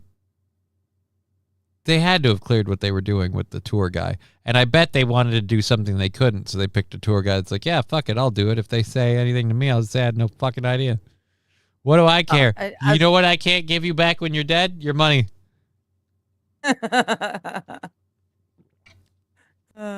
So, and it's not like they're going to charge him with the murder of him. Obviously, they should have been playing a didgeridoo instead. I don't know if you can play a didgeridoo underwater. You'd have to ask our studio sponsor this month, Mr. Q's Didgeridoos. The classic woodwind instrument from Australia. Mr. Q's Didgeridoos. Feel the wind of the South Continent. Claro QC. Is that French? Claro QC.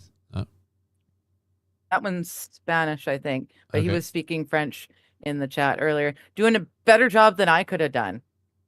Gotta say, my French immersion might have been immersion, but it's rusty when you don't use Claro QC. That sounds like French. it. Claro KC sounds like Spanish to me. The fuck? I don't know what this is. Thailand cracks down on tourism. What? Why is there an article about that? Red Scoper. So there's a chance that chatting with chat will be from a jail cell today. I guess there's a chance. Likely no, but there's always a chance. There's always a chance. I believe in us. There's a possibility.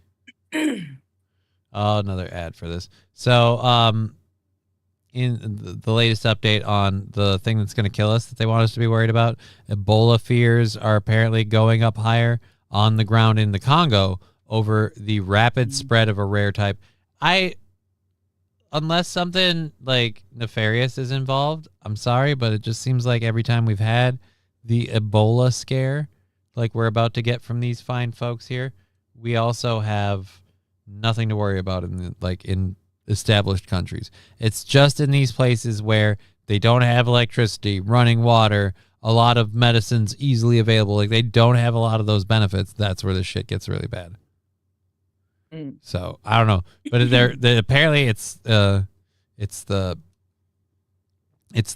12 monkey strain according to them. For this outbreak in our regional office.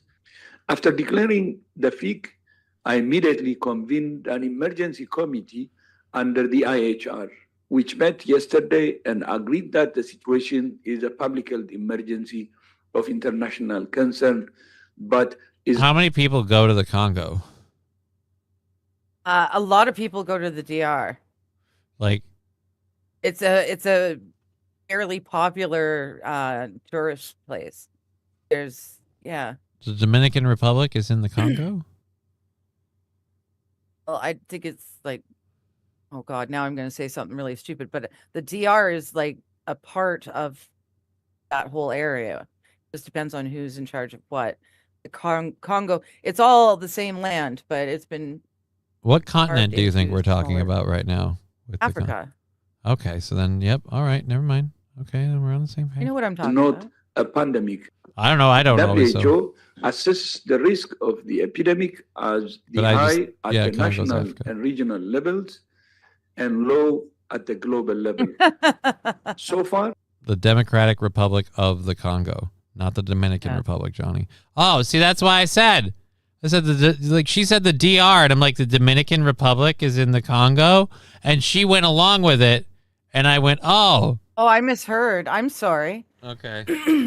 So sorry. I didn't hear you say Dominican. I just went with 51 it. cases Yeah. have been confirmed in the DRC, in the northern provinces of Geography Ituri wasn't and the North strong Kivu, suit. DR is in the Caribbean. including Congo in is the in Central cities Africa. of Well, so I Bunia knew where and Congo Goma. was. I just didn't hear Although you we say know the Dominican scale of the Republic. Yeah. That's why I thought you were That's all. I talking just about. misheard. Yeah, and I thought you were talking about the Dominican Republic, and I'm like, here we go again. Islands fucking float. epidemic in DRC is no. much larger. Uganda has also informed WHO of 2 confirmed cases in the capital, Kampala, including 1 death among 2 individuals who traveled from DRC to Uganda. So we're Looking just for a simpler way to get Ethereum exposure? Fuck! I want Get you the to fucking Grayscale stop Ethereum auto playing Staking ads. Mini ETF. Can we do that? Can we just Nah. can we just fucking stop auto playing ads? So yeah. So the if you could get that coronavirus over here by Saturday, that'd be great. So yeah, we're fucked. We're fucked. Supposedly, if we don't do something about the Congo. But one person got it, one person died. Is that the same person who got it? Or did 2 people contract it and die?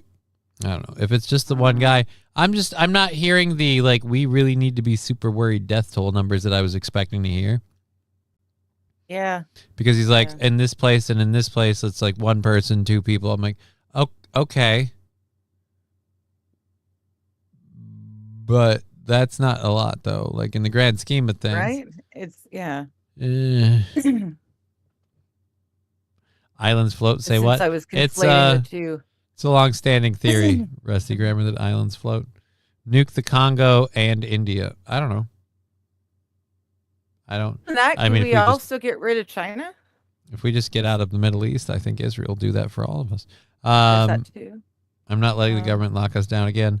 I learned my lesson from the COVID-19. Yeah, dude, that's what I was saying before the show, where I was like, how much do you want to bet if, like, because you were like, oh, COVID was the test run. They wanted to see if they could do it. Now they know that they can. I'm like, what if it wasn't that? What if it was the gaslight? Like, they deliberately locked us down for a nothing burger thing. So that way the next time the thing happens, it's not a nothing burger, and we lose a lot more people before people catch wise because they want to reduce our numbers. I wouldn't be surprised, honestly. Makes sense. Makes a strange, fucked up kind of sense. Yeah.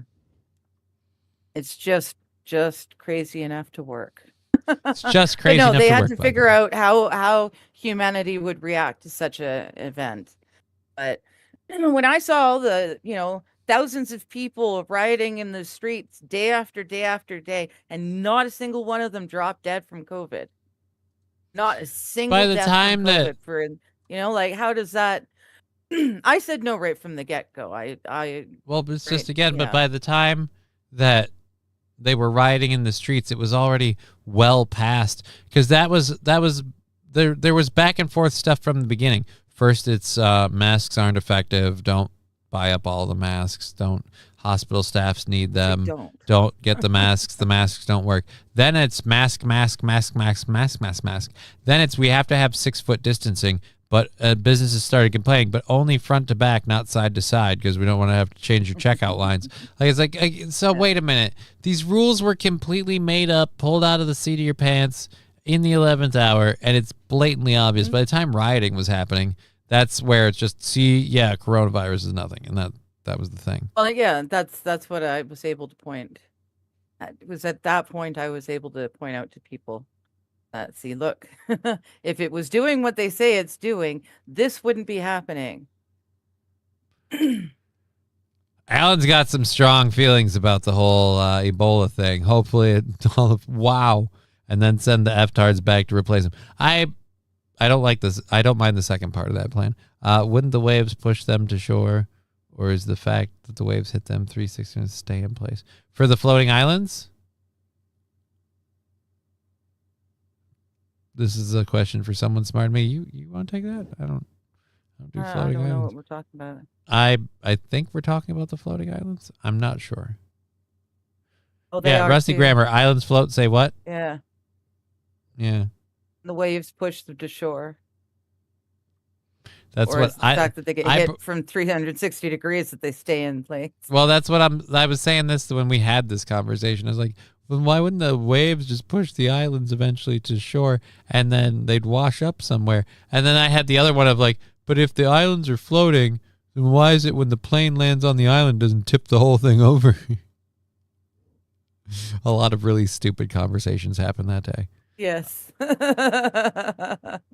It was fun.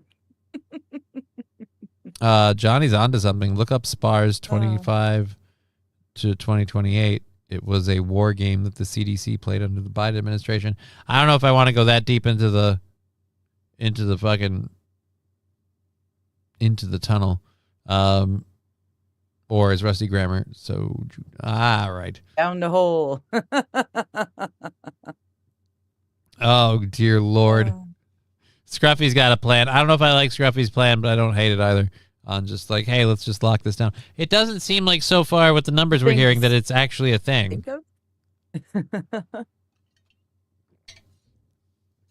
But we'll find out. Same bat time, same bat channel. We've got an hour and 45 left in the show. A bunch more stuff to do. Fun stories in the second hour, including something scientists have discovered happening to manta rays. And I just... Yes, that is common enough to have its own terminology. Here's what I want to see. I had no idea this was happening. I want to see these suckerfish move to like fat fucking beach going tourists. I want to see them up their game. I want to see the guy that comes running on shore because there's you know what? We'll save that for the end of the hour. We don't want to get ahead of ourselves. We first have we have a feel good story of a officer rushing to rescue a choking toddler. Oh, good. So let's see this. I'll full screen it there. To save a toddler's life. Come on, backside. Keep doing backside. Sergeant Thomas Kane was called to this park after police got a report of a child choking at the playground. So I started running up, weaving through people as they're just standing around. I was trying to figure out kind of who was mom in that sense. Somebody just... Hightower, shake the baby. Officers calming panicked bystanders as Kane starts CPR on a little girl named Emma. Her eyes were rolling in the back of her head. You could see that her tongue was swelling in her mouth. So then I just started doing back slaps, flipped her over, tried to get whatever else was out of her mouth. The toddler's family says Emma was choking on a chip. How many reps did you have to do before something finally came out? I would say closer to 30 at least. Then a shallow breath. She's breathing, but come on. Was that a sigh of relief? Oh, absolutely. Medics arriving on scene moments later. I was just making sure that she kept breathing, so I was able to hand her off right to them. You know, a lot of people credit you as a hero. I mean, had you not been there to step in to do this before the medics arrived, who knows what would have happened? What do you make of that? I mean, we do it every day, so it's not just me. But I credit my officers and stuff for being there. Emma's family says they are deeply grateful for Sergeant Kane's quick actions. Emma will never eat Police potato body chips camera ever video again. shows that Well, they're going to make damn sure they're broken into small pieces so she can eat. Yeah. Pablo Pachenko. I'm a Puerto Rican. I'm not going to Africa. A lot of people got a lot of plans. Now that the Rumble chat is really enjoying that last story and a lot of the ideas on solutions to problems. Well, and Rusty's is quite similar to yours. Your solution for nuisance I streamers stand who by go to that. I other know you don't like it. countries. I know you don't like it, and I understand why, because in the real world we live in, this won't be applied appropriately. It'll be applied more unilaterally. But in the fantastical world I wished we lived in, I again feel like nuisance streamers, and because we have an update on the coin people thing too. Okay, yeah. MSO saying she swallowed a toy shovel. See, they're dangerous. See? I saved my daughter from choking. She repaid me by helping her mom put a second secret life insurance policy on me, then having men try to kill me. Boy. Typical American. That sounds like a lot. Well, shit. Yeah. I hope that's not typical American. Otherwise, I'm in danger. I'll stay over here. I have a daughter. She's going to try to whack me. I don't know. I don't think that's typical American. Doesn't sound like it. I mean, that's her. Look, I'm not going to say it's never happened because I don't want to lie. But I'm going to say typical American. No. I don't think so. Probably not. Just not in the America I grew up in, I guess. That's just not what it is. So great. That guy saved the kid again, who will never eat a potato chip again in her life. This kid is having fucking ice cream for dinner for like the next 3 weeks, and then after that, it's a steady diet of pizza the rest of her life. Smush. Something soft you got to chew. No insurance company would insure Johnny. That's true. I'm safe. Because they're like, oh, we got to get life insurance on this guy. He's going to be dead any minute.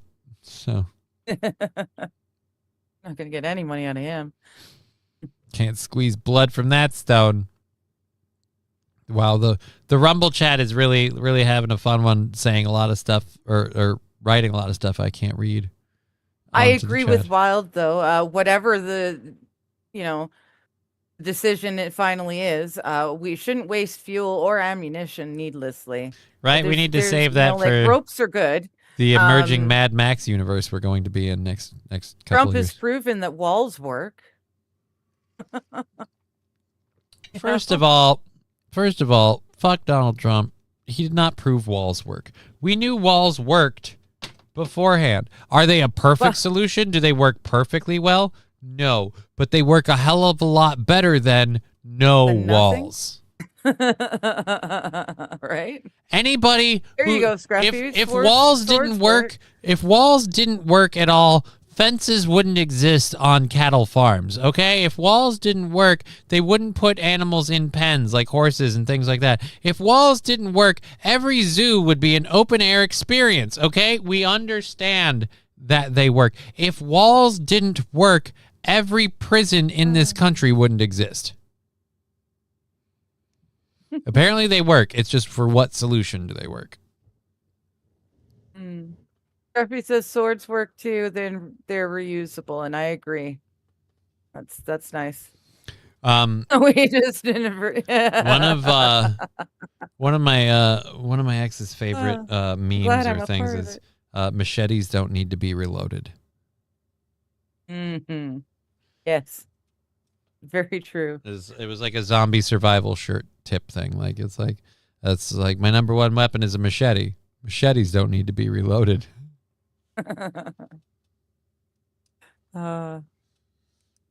You might need to reload your machete supply, but like other than that, machetes themselves don't need to be reloaded. Last forever.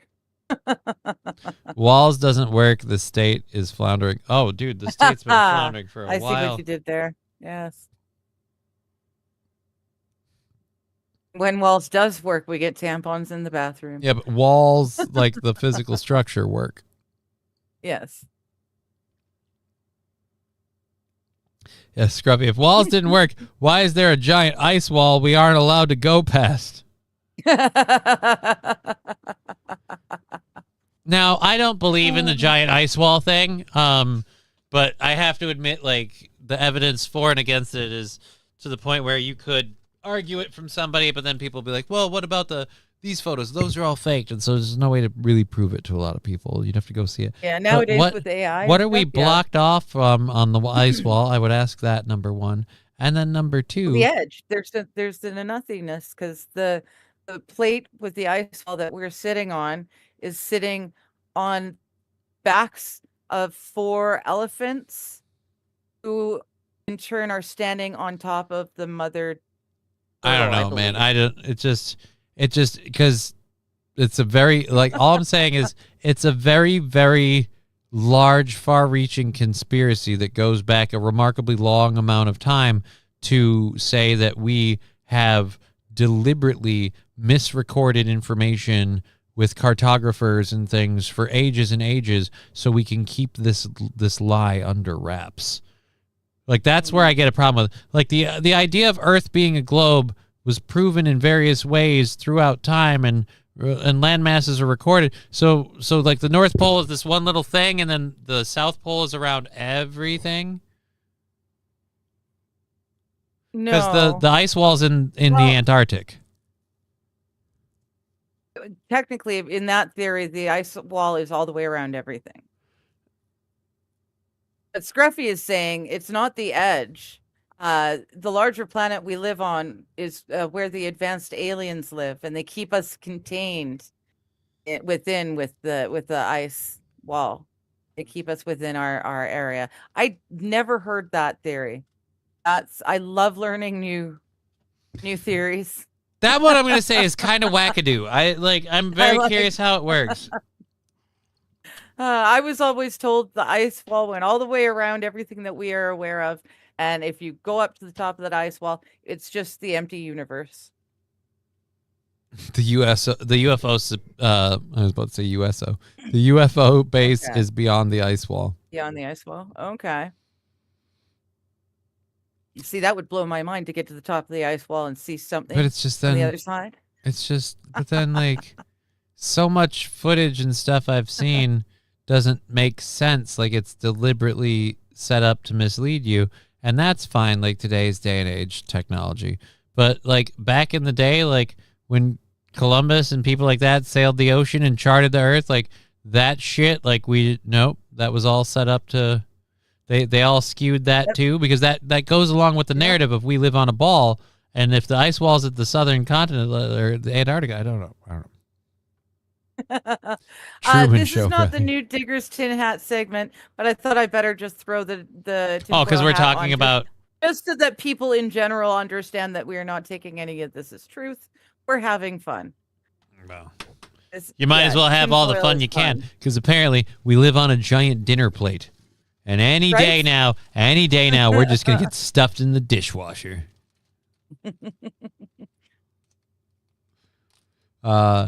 Columbus set sail because he was booted out of Spain one of the many 109 times. I'm just saying cartographers, I used Columbus as a reference point. I'm just saying cartographers and people mapped the planet and the locations of continents and things a long, long time ago. And now it's supposed to be like, no. But the whole time there's been a secret cabal to keep this information a secret, because if they actually found out the truth, if you knock over shit, if they actually found out the truth of what's going on, they'd lose their mind. Right. Rex Dart has got a great question. What's that? So you don't believe in guys like Columbus and Magellan just because somebody put them in a book, do you? No, it's not that somebody put them in a book. I'm saying all these people recorded this information over the years, and it all goes along with the idea of the globe planet. And I'm not saying that we live on a globe and it's proven because those guys wrote it down. No, I'm saying so you're saying is the conspiracy, is the counter argument is that whole time it's been a misleading thing. It's been recording the facts wrong and all this stuff because people can't know. Like it just Perhaps. I should have kept the tinfoil hat on. I don't know. Yeah, no, that's why I enjoy it. Devil's advocate was the term I was trying to use earlier, but couldn't find it. I love playing devil's advocate and looking at the weird situations and potential other outcomes. It's fun for me. Humans are hybrids of the local apes and the Anunnaki.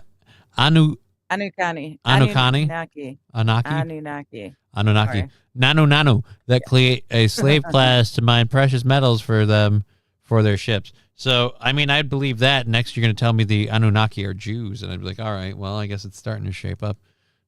Now I know why they say they're the chosen people, because they're running the experiment. Yeah, I don't know. Ashley Casey says she legit thinks there's an inner Earth. Honest to God, of all of the conspiracy theories out there, the idea of an inner Earth is probably my favorite.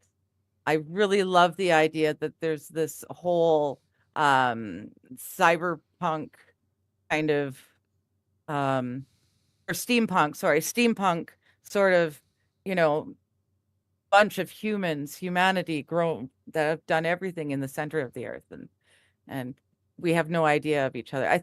I love that idea. I think that's great.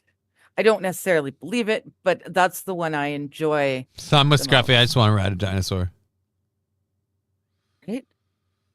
I just want to hop on a Triceratops back and just be like, "Giddy up, motherfucker!" I like. Pablo Pacheco, the flat Earth ice wall theory. Meh. Flat Earthers have nothing to fear but sphere itself. Rexstar, Magellan set sail with his first mate Frodo Baggins. Peter Pan flew ahead to guide the way. Like, my point is, again, so it's not that it's not that the information over here is automatically true because it was written down. You're losing the thread here. It's that according to what I'm being told, this mislead thing has been in the works for a long time. Dude, I actually believe that the whole New World Order and One World Government plan actually is something that people have been working towards for thousands of years. So yeah, but you also that think I islands actually float. believe in gives me the ability to believe that perhaps there is another such. Yeah, but thing. you also think if everybody in Hawaii just puts a paddle into the water, they can relocate. I didn't say that. I didn't say that. I said that there was All right, certain fine. islands that floated, Japan. and no.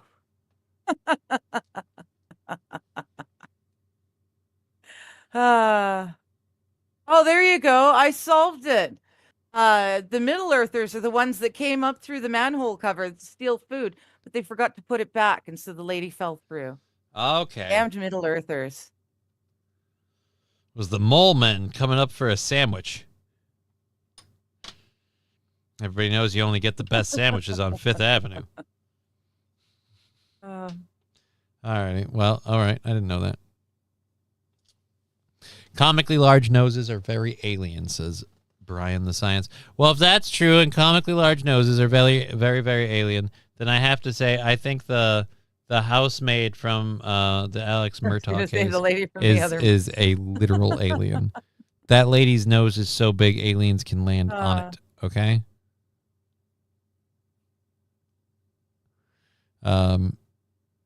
Red Scooper, did you spill your water?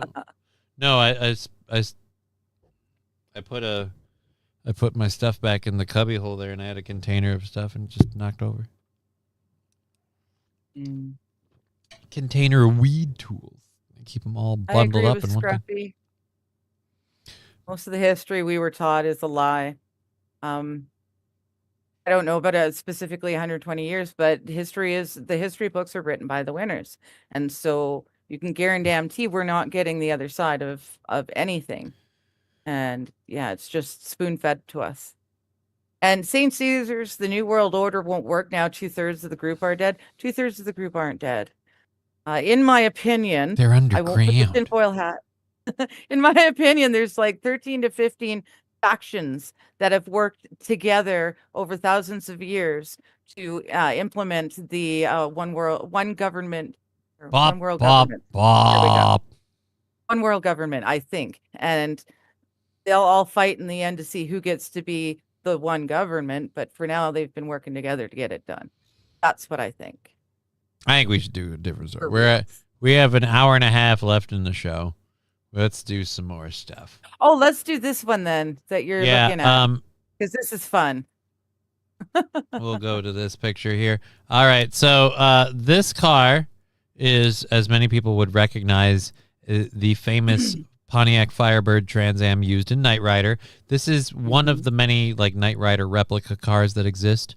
And this one's at a museum. And it's been there, I don't know, for a good couple decades, I think. Anyways, it was given a speeding ticket by the city of New York because somebody was driving not only a black Pontiac Firebird Trans Am, but it had the exact same license plate as the Trans Am from the 1980 series Knight Rider.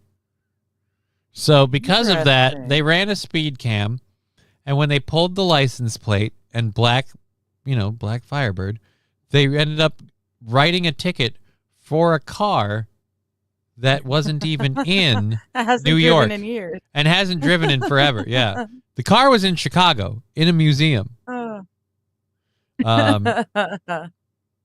yeah, officials at the Illinois Museum are among the people who would like to know who the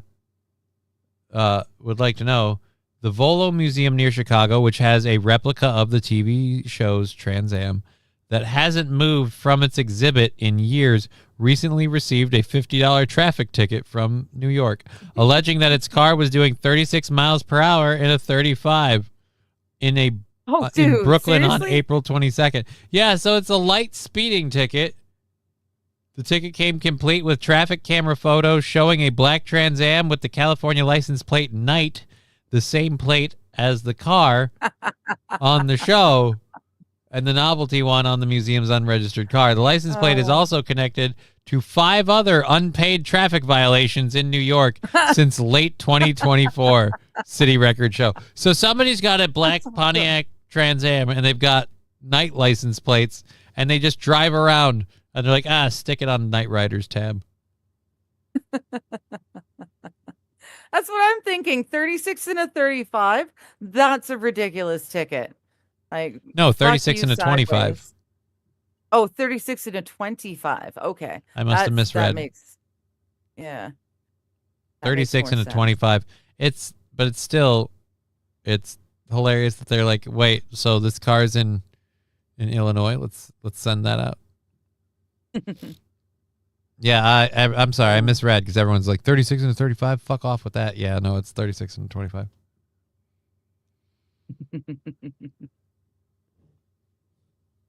Oh my goodness. Yeah, that's hilarious. And honestly, the way New York is working, Wild is right. They got to squeeze every penny out of everyone.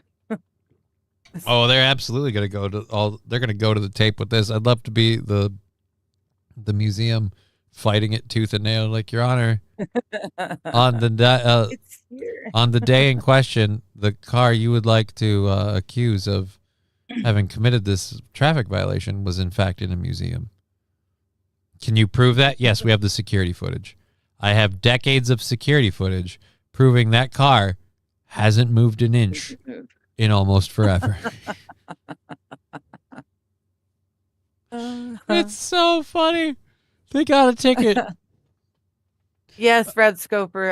Knight Rider, the car's name was Kit, and it was completely autonomous. It could do all sorts of wonderful things all by its lonesome. The car's name was Kit. It was a literal Kit car.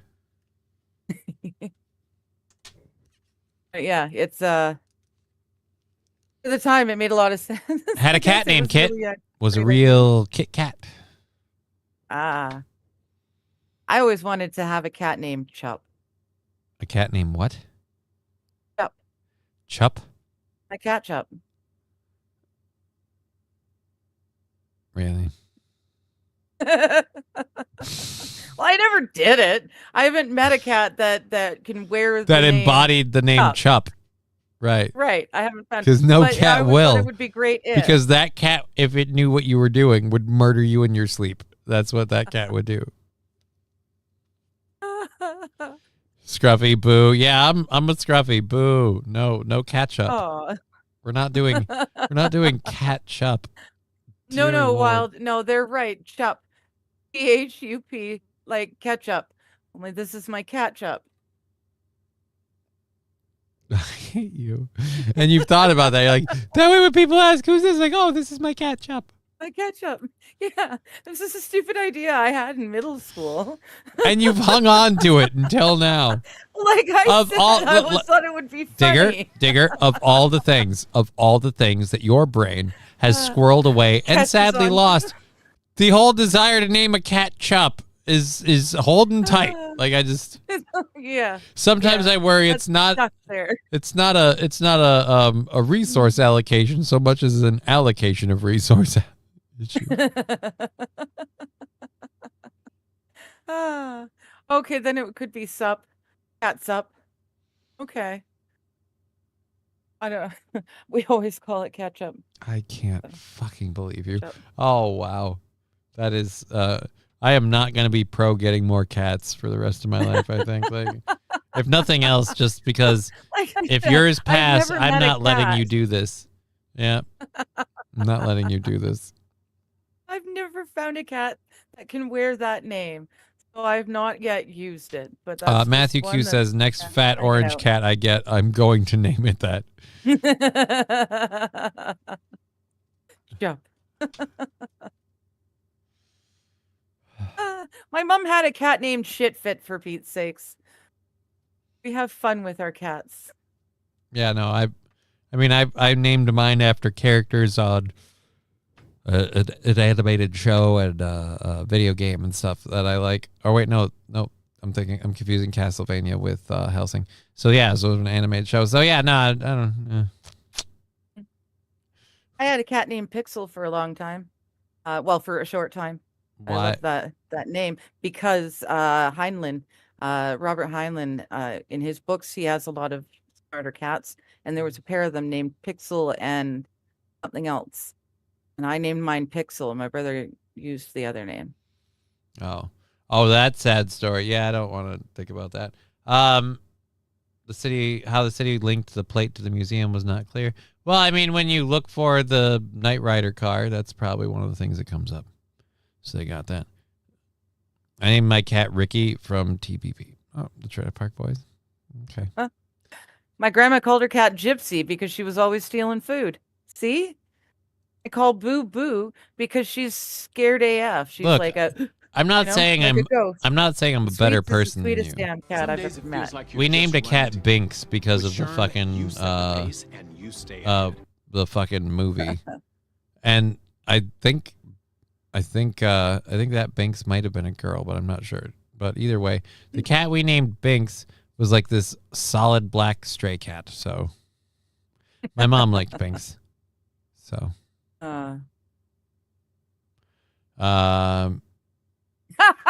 Thank you, Scruffy. Without Johnny, she's just a cat lady. I mean, Kinda. but we're working on fixing that problem for both our sakes. Right. Okay. All right, I got another rip and read I'm going to go through here quick. Okay. This one's also I'm going to funny. hop off camera and get a coffee. Of course you that are. I can hear and see. Alrighty. A man apparently showed up to pick up his friends because they had been arrested for a DWI. And that sounds like a nice thing to do. That's a good thing to do for your friends, right? Uh-oh. Yeah, I feel a butt. Why? What, are you groping something? That's kind of fucked up. Coming. Well, yeah, mine's a little itchy. Those don't do that, by the way. If your butt's coming, like, you've got problems. That's called diarrhea.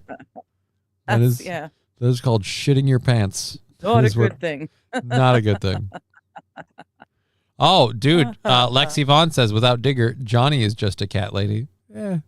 Oh, see? Okay. It's not really true. I don't have cats. I'm just together. a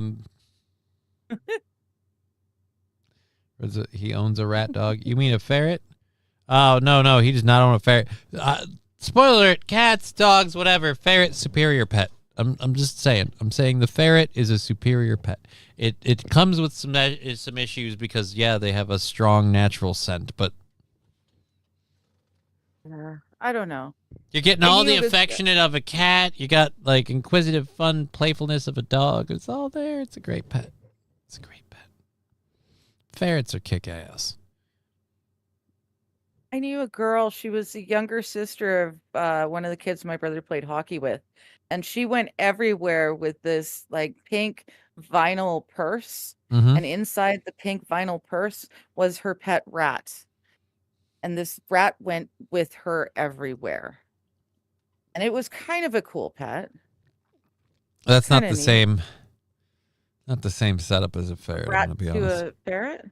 Aren't they of similar? Well, ferrets are temperament? rodents, but they're like weasels, and they're a lot bigger than a rat. Well, yeah, no, I know they're a lot bigger than. I'm just saying it's closest I've Here's known. what. Have you ever had or ever used like those like big long like I don't know. Sometimes they're filled with rice or different things. Those big tubes that people can do You to can like microwave You can microwave them, or and- you can freeze them. Yeah. Yeah, those It's good things. for pain. Yeah, well, just imagine a giant sock thing like that, and it's just bendable, and it's just a fuzzy little ferret, and it's your friend. It's just they're weird little tubes of meat. You can just curl them up into a Can ball. I put it in the fridge, or can I put it in the freezer? No, I and wouldn't turn it advise into an doing ice that for them. I'm just No? saying they're weird little bendy things. They don't have a true form. They're weirdly bendy. Kind of like a slinky. Yeah, they are. They're just giant living slinkies, and they're fun. It's fun to watch them Okay. run around. It's fun to watch them hop. It's just It's just a fun little. They're just fun little guys. Little Ferrets are fun. amazing. Okay. Oh shoot. I Scruffy, lost I'm my not coffee. interested in putting anything in my ass. Although we do have a story about an animal that's interested in being in another animal's ass. Yes, yes, that was quite fun too. There, that one is quite. So fun. we'll have to get to that. I There we gotta read this one then, since I already talked about it. I want to find out more. All right, so a man with a prior DWI conviction already under his belt showed up drunk to the county jail to pick up a friend who had been released after their own DWI arrest. Nice. So he came in. Nice. He's got a DWI conviction. He's here to pick up his drunk friend. He's already drunk. Oh boy. 25-year-old man drove to the Montgomery County Sheriff's Office to pick up someone being released after a DWI arrest and was arrested himself after deputies said they suspected he was intoxicated. Oh, do we have an actual... Got to be some sort of stupid. 25-year-old Hagamon.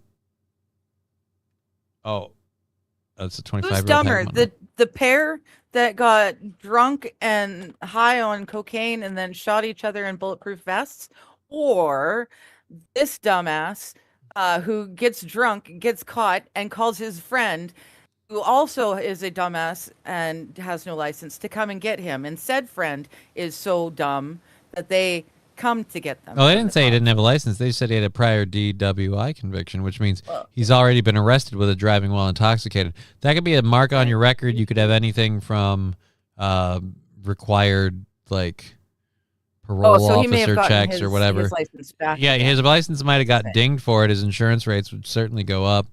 But Okay.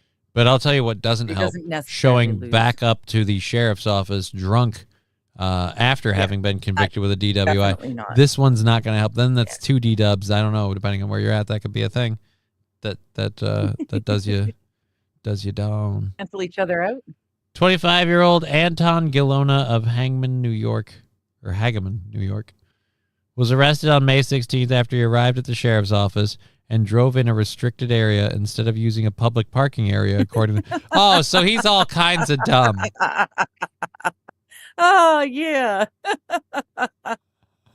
Oh, my God. So he showed up to pick up his friend. He parks in the wrong spot.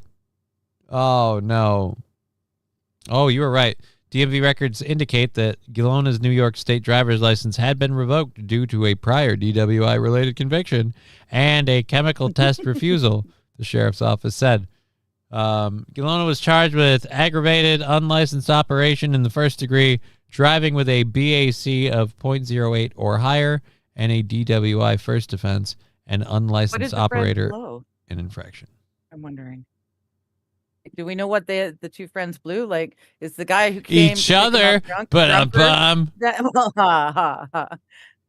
Who's drunker? They just got The one in who and called the started drunk guy or sulking the and drunk guy who fucking. drove in? Yeah, no, they were blowing each other. That's what they were blowing. Okay. I don't know. They blew over .08. It doesn't. There's so many arguments that those tests aren't completely accurate that I don't know that I trust them anymore either. So, Wild's comment. oh, let me get over that. Damn, no good deed goes unpunished. Yeah, it kind of seems like that is what happened. They put him in the cell with his friend. Yeah, so they're not alone. I'm here to pick up my friend. out for Blech. prostitution. Now, who am I going to blow to get her out of here? It's like walking up to a hornet's nest in a tree in the middle of the day and swinging at it like a piñata. Yeah, I know. Smells like bacon, says Scruffy. What the fuck did you expect to happen, fucktard? I'm here to get my friend out for prostitution. Now, who do I blow to get her out of here?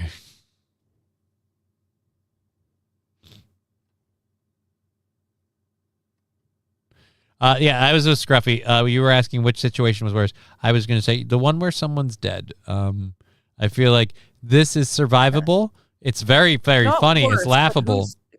Who's dumber? Who's dumber? Is what I- Again, yeah, the one who's where dumber? somebody's dead. Like I was saying, the one where somebody's dead. These people did stupid shit, and it didn't work out for them. Those people did stupid shit, and as we saw, where when it doesn't work out, somebody's fucking dead. So Okay. Okay, fine. Okay, fine, I see it. I'm thinking these two are dumber in general. And I mean, to be fair, the two with the bulletproof vest and To stuff, be fair. they'd played the game before. they'd played the game before. Right. So They kept rolling that dice like a Russian roulette revolver, and eventually it landed on oops. Or as you call it, moist poops. moist poops. That's right. So yeah, I like that. The guys with guns win the Darwin Award. And these Oh. other two are just But dumb what and happened to the dumber. groceries? Pretty much, yeah. Pretty much. I'm not, look, I'm saying of all the people involved in this story and that one, losing any of them would be a net neutral for the world. I'm just going to throw that out there. Right. But Yeah.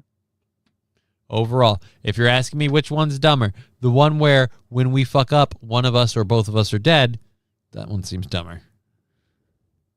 Just as someone who has a vested interest in living at the moment. I just, I Fair. realize I'm new Fair to that. I haven't had that a lot lately, and I'm sorry, but kind of do now. Reasons I don't need to go into, but just, I don't know.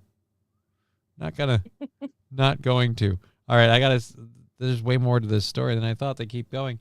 So he had a conviction already in his belt, showed up drunk to the county jail. He did not, did not pass go. Suspected he was intoxicated on May 16th. Deputy sheriff then talked to him, suspected that he was under the influence, and conducted field sobriety tests, which, judging by the fact that he was then arrested for DWI, must have failed. Yeah, we covered all that. So this is just the same article twice. Well, fuck it. Again, big stones, man. Big stones to be like, what?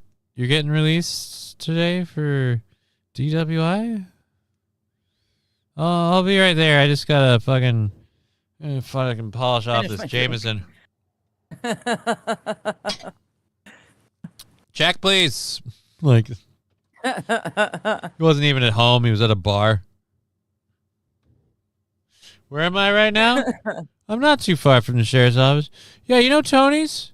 Place for you that 2-for-1?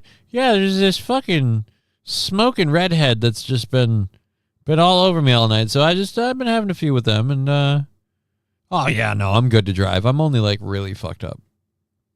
Yeah, I'll be right there. The sheriff's office, you say? Sounds like a goddamn plan. You know what? See you soon. I got to be careful. I've gotten good at doing hiccup impersonations to the point where I give myself the hiccups, which is an issue. Oh yeah, don't do that. Yeah, it sucks. So I got to be careful. But I do that because, one, that's the classic comedic he's drunk thing. Mm-hmm. And I know why. Because literally any time my brother gets inebriated, he fucking hiccups. He cannot hide. Have you been drinking? Yep. Nope. Yeah, you have. I can hear you go, oh, fuck. Like, that's literally happened one time where he was like, I'm like, dude, have you been drinking? Yep. No. I'm like, you just hiccuped. Yep. Fuck. Damn it. He's the same height. He's scrawnier with darker hair. And just yep. Fuck. It was a goddamn good time. No oranges grow in Canada. Oh, we ain't got no oranges. I don't know. Wait, what? What? Here. Hold on. What are the oranges for? Damn it, the oranges are there to tenderize the pork. For fuck's sakes, people. It's not a big mystery. It's stupid because it's a TikTok and she wasted a whole bunch of time, effort, and supplies. But fuck it. The roses. There to tenderize the meat. The fucking roses. A chef showed me a thing, and I don't know if I fully believe it, but I have done it before, so I've definitely followed suit with this. A chef showed me a thing where he would take like fresh orange juice, and he'd just take like a tablespoon of it or whatever, and we'd be making like a bunch of like whipped eggs for omelets for the next day, and he'd put it into a bulk batch because he's like, it helps break down the yolks and the white barrier a little bit, and dilutes to the point you can't taste it. Plus, it's You don't actually taste the orange. Yeah. yeah. But apparently, it gives you a smoother egg for the omelet. Interesting. I don't know. I've flipped I've a never few. tried it. I've flipped a few open face fuckers in my life. They're pretty damn delicious. I didn't mind his method. I've used it before myself. So, do I believe it works? Yes. Do I know that it works? No. Oh, do these knees? Oh, I don't think those. I don't know anyone that grows those. Not up here. Not a whole. Okay, well, fine. Fuck you too then. Ha! I really do though. They saw your boobs. Yes, we do need a picture that says, "Look at my boobs." Yeah, You know? just you holding your cat. We should put it in the. look at my We should boobs. get like one of those like AI cartoon ones like we had for the. Okay. For you, it'll just cute with you holding the cat. Look at my boobs. Your boobs looks like she's been eating well too. She's no offense. I know. Doesn't she look healthy? She's a starting plump. To look healthy She's again. a plump boobers. You Yes. no offense. Knock on wood. No offense, Well, your- she's not plump. Your boobs but is big. I don't. Big boobs. She's not plump. Sweets is plump. Sweets is plump, but I no Sperm longer racing, feel every whoa. single thing in her spine. She's doing much better. I don't know if this is real or AI, but stories are running with it like it's real, and I kind of want it to be real because this is the stupidest thing I've ever heard of for our next story. Okay. Johnny talking about the cat. That's for me later, though. That's a private thing. And yet she won't show her feet. Wild with a very good point. You'll show your boobs, but you won't show your feet. Right? It is kind of weird. You could send people pictures of your feet, but your boobs is in the way. My boobs hang so low they cover my feet.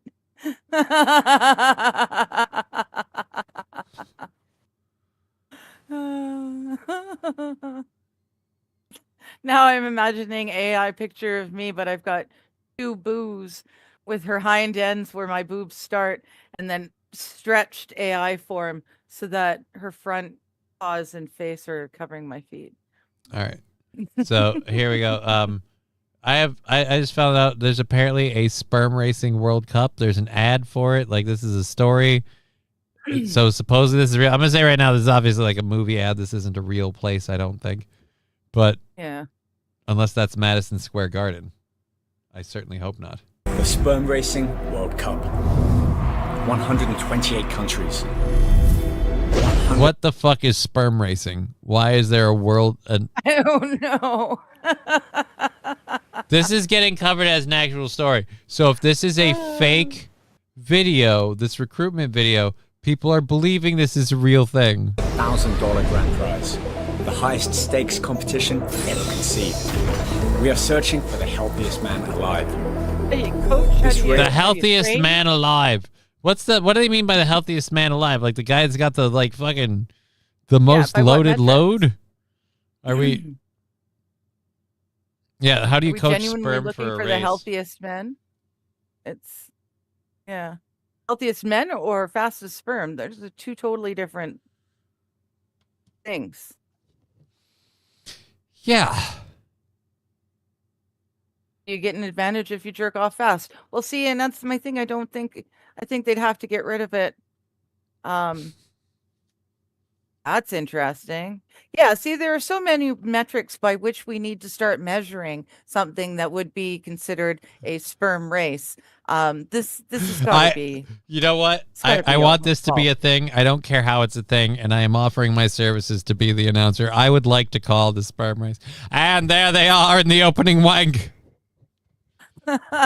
Scruffy D. Speed run. I'm done. In the lead is Minuteman, followed closely by 2 Pump Chump. But coming around the corner is butt stuff only. The winner gets 21 years of hell. Oh, shit. Wild knows what she'd measure first. Well, and that's what I'm thinking. Like, are we talking about wanking, or do we have to let them wank and expel them, and then we take the samples. I'm guessing and, we like, have to take the samples and pour raise them the into samples. a thing with a Like, bunch of unfertilized eggs at the because other end, and they otherwise have to you've just got like a bunch of dudes jerking off on like a giant 2x4 or whatever, and then just Right? fucking measuring which one's And that- load goes farther. That's gross. That's not a thing. Yeah, I think we that's have to really again not- use the samples. I don't know how we're I think corralling sperms them or have to do videotaping their this. Swimming. Yes, their sperms must swim. So it's not just a wank off. So Fantastic. we have Sperms sad must news to swim. report today in the sperm racing world. Is the plan for the event was we're going to line up all the sperms, and then on the other end is bait. We were going to put Bonnie Blue. Unfortunately, all the sperms lost interest. Apparently, several of them claim to have been there before, and they don't really want to go. Are there any false starts? There aren't any false starts, but there are a few premature finishes. All Scrubbers with premature was disqualified for starting early. I'm just having fun picturing the announcer now, just like, and coming around the corner is Two Pump Chump, followed closely by I Am Edging.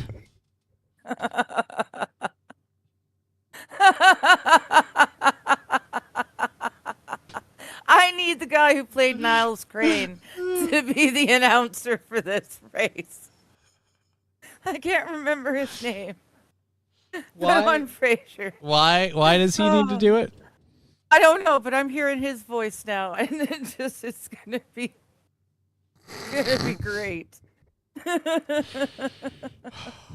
But I'm with Scruffy. It's got to be more about load size and motility, which means there have to be a bunch of unfertilized eggs at one I end. don't give a shit. so I they've love got this. I something love they it. wanna swim I love it my way, where they're doing it, and there's just in the lead is Rosie Palms, followed closely by Under the Trench Coat.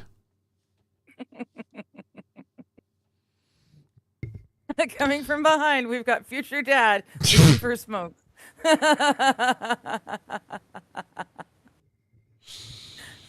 Bringing up the rear is Pee Wee Herman.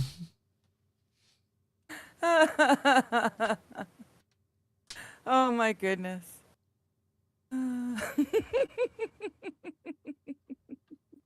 Sponsored by Pornhub, right?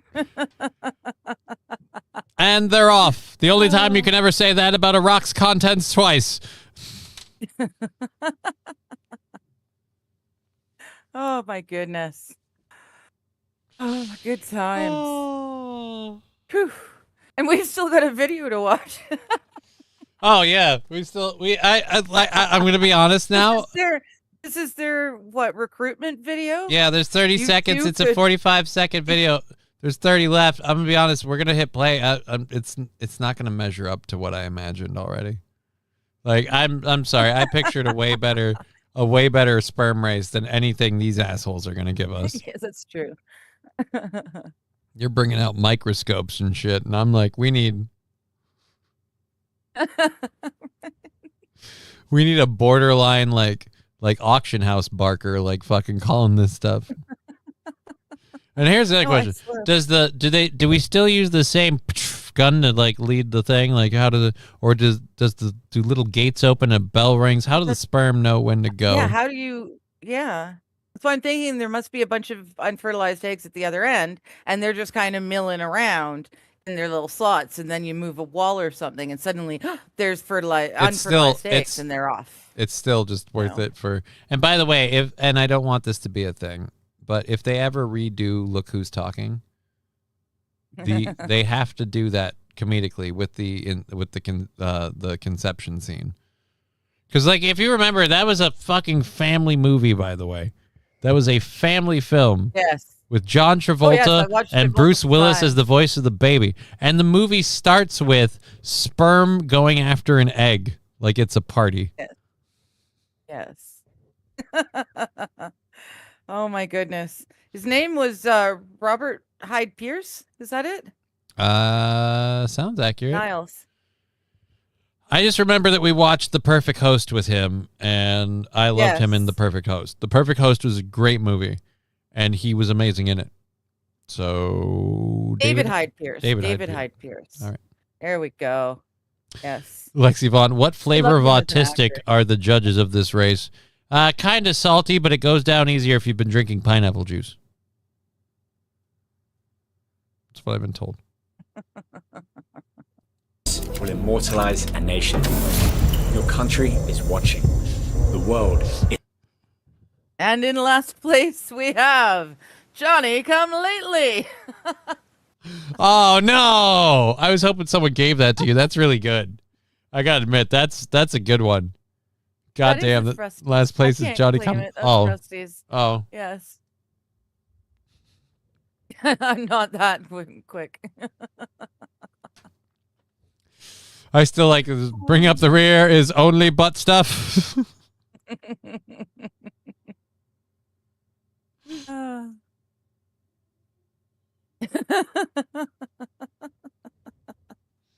My new AOL name, Salty Autistic. Salty Autistic. It's a pretty good one. It's a pretty good one. Not for what's ready.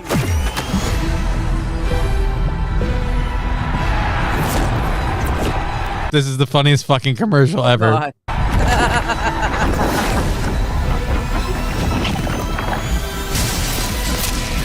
Oh, but like where are the? We have the dudes in the tubes, but the sperm are coming from each of them. So like, shouldn't there be a tube? Like I don't know if you guys know this or not. You got the sperm right, anatomically speaking. Then there should be a tube to their junk. Otherwise, we don't need these guys here. Yeah. They've each fired their opening salvos. It's in other hands now. Speed alert. This commercial is great. And that makes sense if they've done it and they're going through tubes, but they shouldn't be able to side by side and knock into each other like that. Dude, this commercial is hilarious. I hope this is a real thing. Either way, the world has been convinced it's a real thing.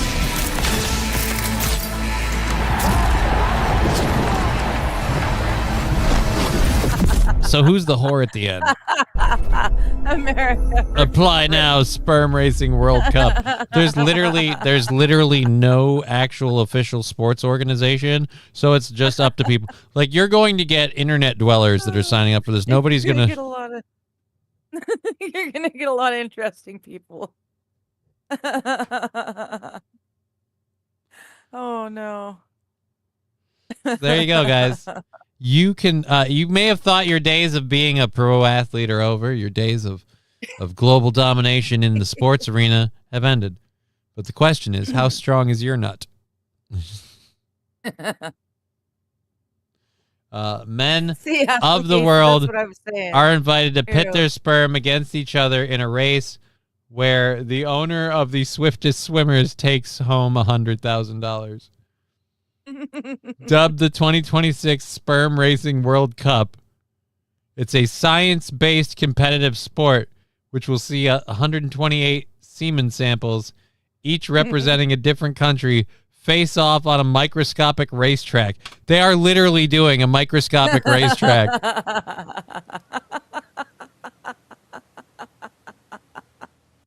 Oh my God. Oh. We were making jokes, and other people were like, "Well, they're probably going with motility and sperm count as a no. They're literally going, all right, so you nut in the cup, and then we're gonna take an eyedropper, and we're gonna put one of your swimmers onto the racetrack, and the fastest one wins." Fucking awesome. At the end, I wish this were true. At the end, they crown the winner with the golden egg. It sounds like this is true. Oh my goodness. The event was teased in an epic trailer featuring ripped competitors going head-to-head and animated facsimiles of sperm swimming through a tube like a more salacious version of a UFC fight promo. The so-called Kentucky Derby of creative juices, dubbed Sperm Raising, was developed by tech entrepreneur Eric Zhu, Garrett Nakino, Nick Small, and Shane Fan as an entertaining way to shed light on declining male fertility rates worldwide. According to the co-founder, Fan, the baby batter Olympiad has attracted more than 10,000 male applicants from around the globe, including hopefuls from the U.S., Iran, Israel, Even North Korea. Once they've whittled them down to the elite 128, it's off to the races. Nothing about this sounds like it's fake. The entrants are sent a kit which so they're sent a cup to provide the sperm to be mailed back to a California and processed through advanced lab techniques such as incubation, sperm washing, pipetting, and through a centrifuge. These steps are isolated to prepare most viable cells for racing. Then, under a microscope, the competitors will each race each other along a customized microfluid track where they will travel a straight distance of 40 microns, or about 0.02 inches, approximately the size of a granule of salt. All the while, a controlled microcurrent flows through the channel, creating resistance, pushing each racer to its limits. I feel bad for these sperm.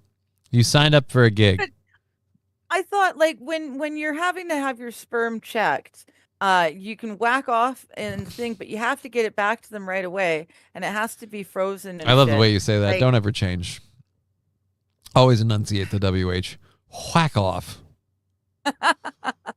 Because you did it without even knowing. It was effortless. You're like, you can whack off, and I'm like, yes, whack off. But yeah, like, is it going to be fair if the sperm's coming from all over the world to get back to California? Won't some be like near death and others be fresh? Right? Like, and like I said, well, that's what the incubation thing is for. And this is the other problem I have. Like, these sperm, they signed on for a simple gig. You hold, you hold, you hold until he can't hold, then you go. And that's mission accomplished. And now all of a sudden, weeks later, they're being asked to compete in some sort of race. Like, I'm not even supposed to be here today. I'm supposed to be a baby, or I'm supposed to be flushed by now. So, and how do the women compete? Who is the fastest ovulator? Like, what do we do there? No, I don't think. No. It puts the sperm in the cup. Some dudes just fucking sitting in the bathroom. Just, what are you doing in there, Ted? Shut up! I'm competing.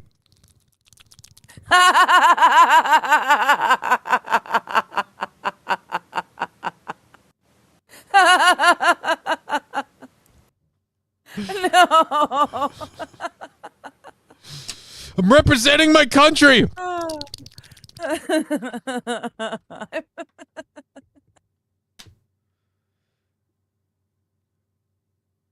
You know, we might not all take first place, but by the time we finished submitting our samples, every one of us felt like a winner. God damn. I complete. Here's the best part. We still have a really great story to get to at the back end of this hour. There's one in between now and then. But I completely forgot while we were getting to this, we had talked about the one that we're going to get to. I completely forgot we had this one at all. And it has now become one of the, just like, I can't believe, no.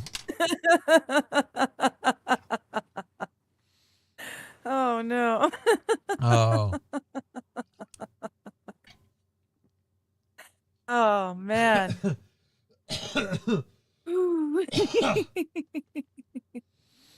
So, yeah, is anyone thinking about applying? Representing the UK is fish and chips. Representing America is long and strong. Jesus Christ. Long and strong.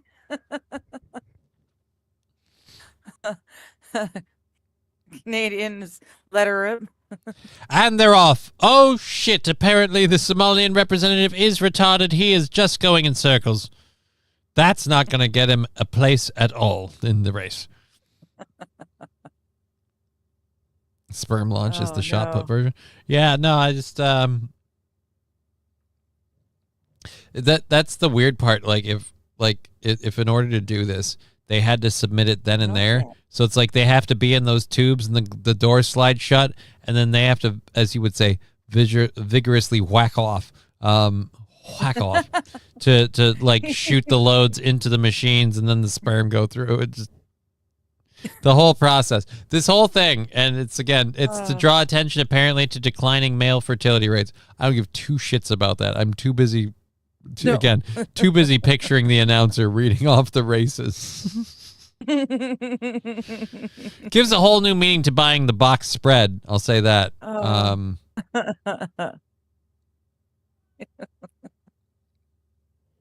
no. Oh. Those winning sperm after reaching the egg. Yeah, I do kind of feel like, at the Kentucky Derby, when you win, they put the wreath around the horse and the horse can eat the flowers, and it's great for everybody.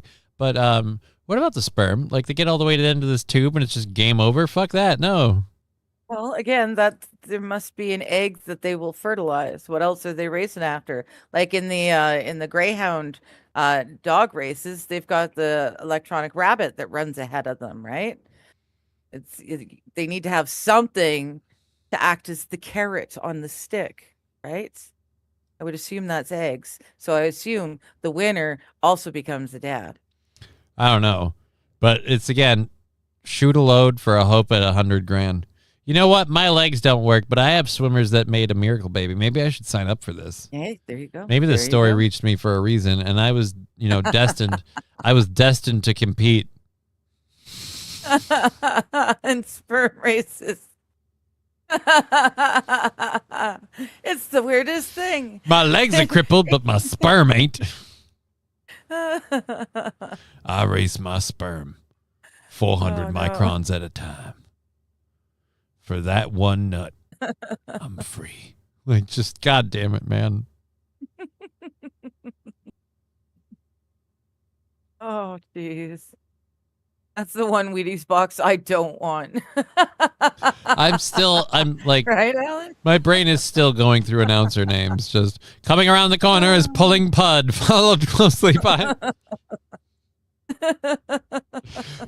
by Whack-A-Mole. Bringing up the rear is Brown-Eyed Sheriff.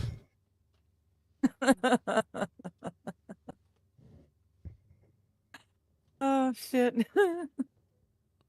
Flag just needs to be locked behind plexiglass in case of a flash mob, right?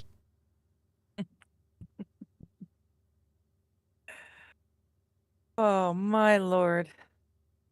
Oh, no, we got a dead spermie on the track. It's just they're limp on the bottom of the tube.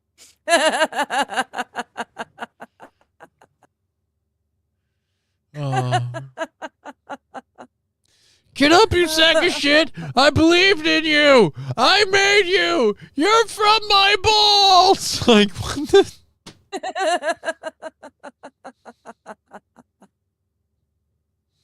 Oh, no. Oh, God, I missed Alan's comment. Jake Hudson has something to strive for the gold, right?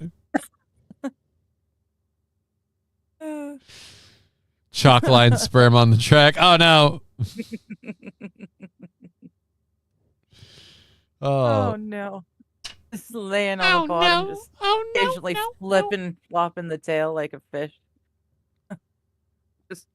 Rusty Graham, we are so fucking immature. Right? We've been, like, I can't fault you. We've been immature for, like, the last 30 minutes. I put this up there. I knew it would happen. And don't worry, I have one more immature story for us. Oh, yeah. You think this is good? We got more fun. I said before I need video. Did I say I got the video one? I think I did. I think I said this one had the video. Yeah, this one has the video. Okay, good. It's 8 seconds. Oh. So we'll have to read it and show that. But... Well, don't worry. There's a still picture as well. Stills?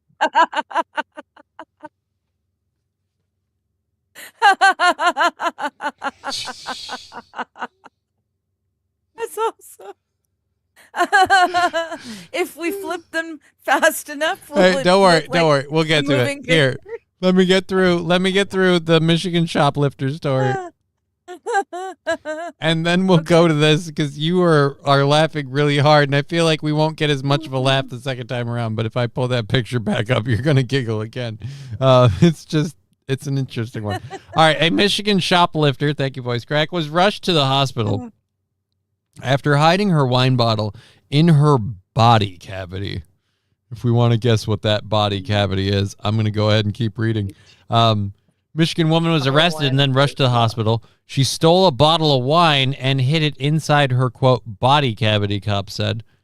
The 48-year-old, oh dear Lord, was allegedly caught by shopkeepers drinking a bottle of alcohol in a Traverse City liquor store without paying for it and returned the next day to nab a bottle of Chardonnay. Employees attempted to stop her, but were unable to find the pilfered drink. That is until police arrested her and found it stashed inside an unnamed bodily orifice at the jail. Well, come on. It's a bottle of wine. We all know where it's going. Right? At which point she was brought to the Munson Medical Center for treatment. The woman who was not named has been charged with 2 counts of retail fraud, 1 count of smuggling, and 1 count of trespassing. Smuggling, I love it. Gives whole, like, as a bottle of Chardonnay gives whole new meaning to grape smuggling. I'll say that. Definitely does. Definitely does. All right. Traverse City, more like meth is a powerful drug. Oh, okay. Traverse City is that bad. But again, oh, dude, Wild Saffron, coochie hoochie. It's not time yet. I got 30 minutes. Piss off. They don't give us a name or a picture, MSO. So I guess whoever you could picture having the will and the determination. And I know they say loose lips sink ships, but this one swallowed a bottle of Chardonnay. So what are you going to do? She named her kid Mondavi.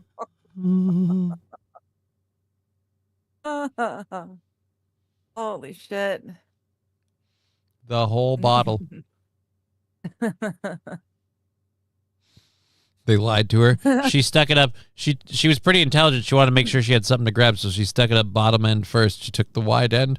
So well, that's what I'm thinking. Like in if we're gonna look at this, like in all sort of like that's the way you got to do it. She's got to do it. So there is bottom literally first. a universe where people, as a goof, and just because we're horrible human beings, lie to her and tell her that they have to empty the bottle before they can remove it. So they pull the cork and just pour straight out of her. She's got her feet in the stirrups. They just put a glass under. Ew. Oh, no. That's awful. It's the only time in the ER where they heard this noise twice in a row. They popped the cork and then they heard the second one. That's the way it went. That's true. Doubt she had an actual corkscrew, like cork. Mhm. So my bet was barefoot. Yeah, there's quite a few wines now that have the screw cap instead of an actual cork. The screw you cap. Yeah. Too bad. Corks are cool. Corks are cool. Yeah, you can do all sorts of stuff with corks. Okay. Hey, Tag. We got an animal story. You want to join us? You just probably had your dinner a little while ago. Come on.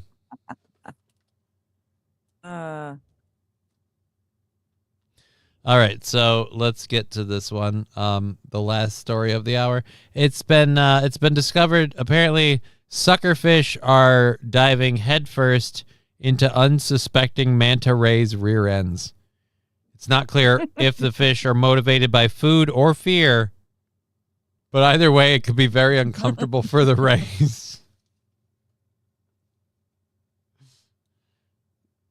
And if people are like, "What are you talking about, Johnny? What are you talking about?" We're talking about this. If you need a better view of the picture, we're talking about this. For those of you that are unaware, that's the back end of a manta, and this fish is all up in that business. Yes, this is a suckerfish like you would see in many aquariums at home. You ever feel like you're stuck halfway through a deuce and you just want it to be over? That's this fish's life now. Because, well, there's always just one hanging out. Literally one hanging out. Oh, my God. All right. Is it there for food or fear? We don't know. Third option, pleasure. Suckerfish, it turns out, are not always the most considerate travel companions. The little fish, also known as remoras, are hitchhikers who traverse the oceans by latching onto larger marine animals like sharks, whales, and manta rays. In return for the free ride, they gobble up parasites on their hosts. It may seem like a win-win situation, but new research suggests that for manta rays, there may be a downside to having a remora along for the trip. These fish are heading up right into some manta rays' rear ends, Emily Yeager, a marine researcher at the University of Miami, told As It Happens host Neil Cosi. It could be very uncomfortable for them. Yeager, a PhD candidate, is the lead author of a new study about the phenomenon published in this month in the Journal of Ecology and Evolution. It's called cloacal diving. I don't think that helps. It's called cloacal diving because the fish launches itself into its host cloaca, a one-stop shop orifice for reproduction and excretion. Cloacal diving has been observed before between remoras and whale sharks, the latter of which are much bigger than rays. Oh, so it's okay because they have a larger butthole? Dude. Yeah. Dude, remoras are the ass fish of the ocean. But it's believed this is the first documented evidence of this type of interaction between rays and remoras. Researchers noted 7 instances across different parts of the ocean and over a span of 15 years, but they suspect it happens far more often. Right? Because you're never going to file a rape claim against a remora. He climbed in my butt, officer.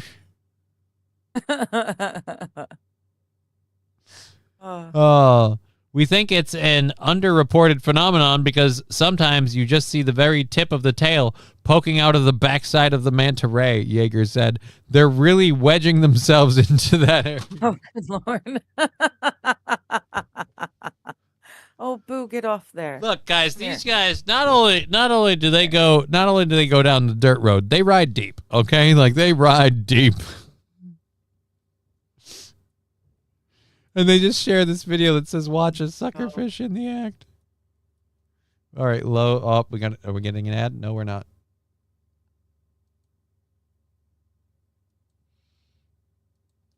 Oh, so it's upside down. Oh, Lord.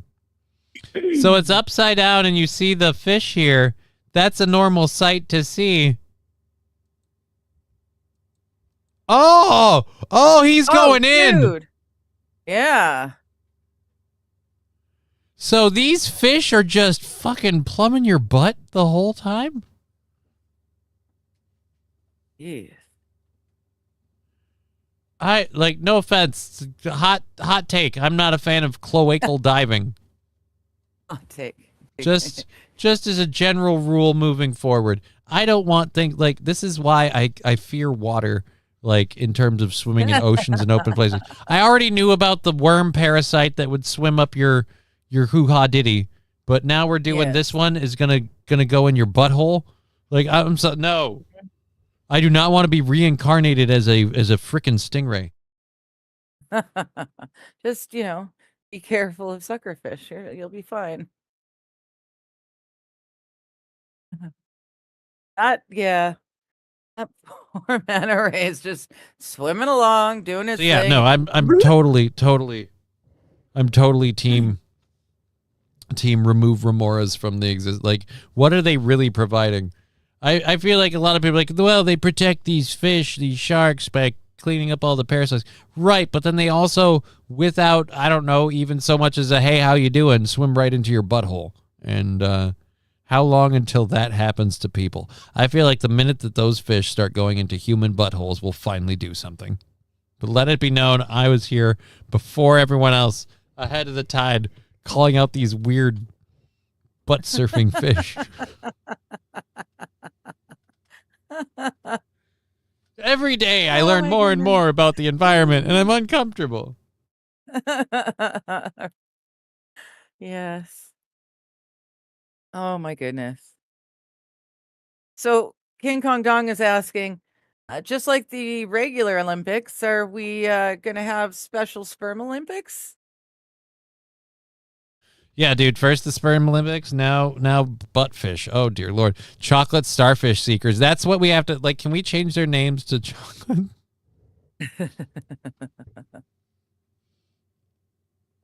I've had a fish tank, and so like part of me really thinks this is like, dude, what the hell? But then another part of me is almost like I kind of understand, because like fish don't poo like people do. They leave a trail for a while. So it's just like a freaking bait line. Ironically, the same thing that you would use to get a fish, if they have that coming out of their butt. So I can understand how the process might have started. But if I'm very honest right there, and this clip plays very, very quickly, I might have to slow. You know what? We're going to have to slow this motherfucker down. It's at half speed. Yeah, we're doing half speed.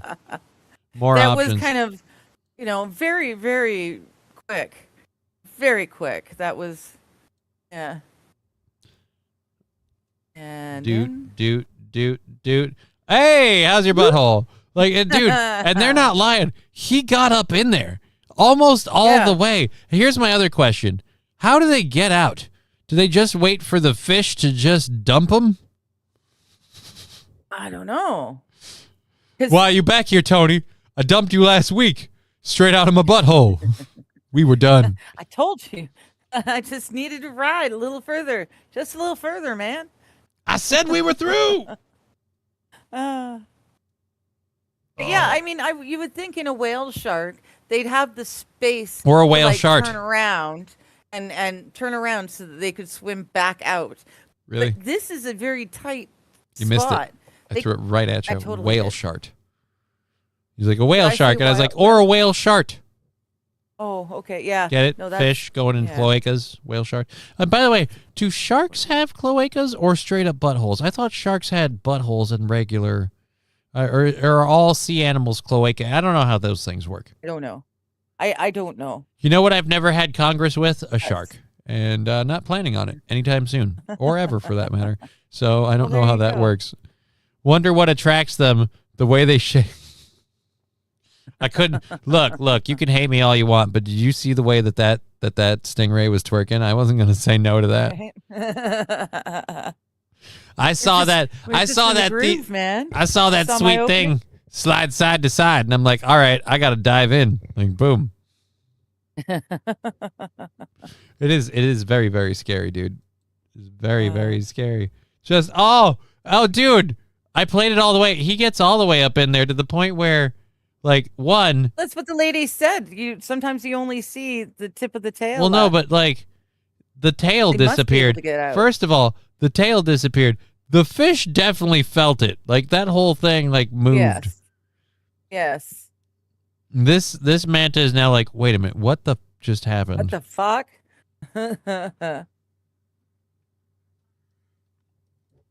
Oh, there's another one. I thought I was Right? just imagining things. Dude. There is another one.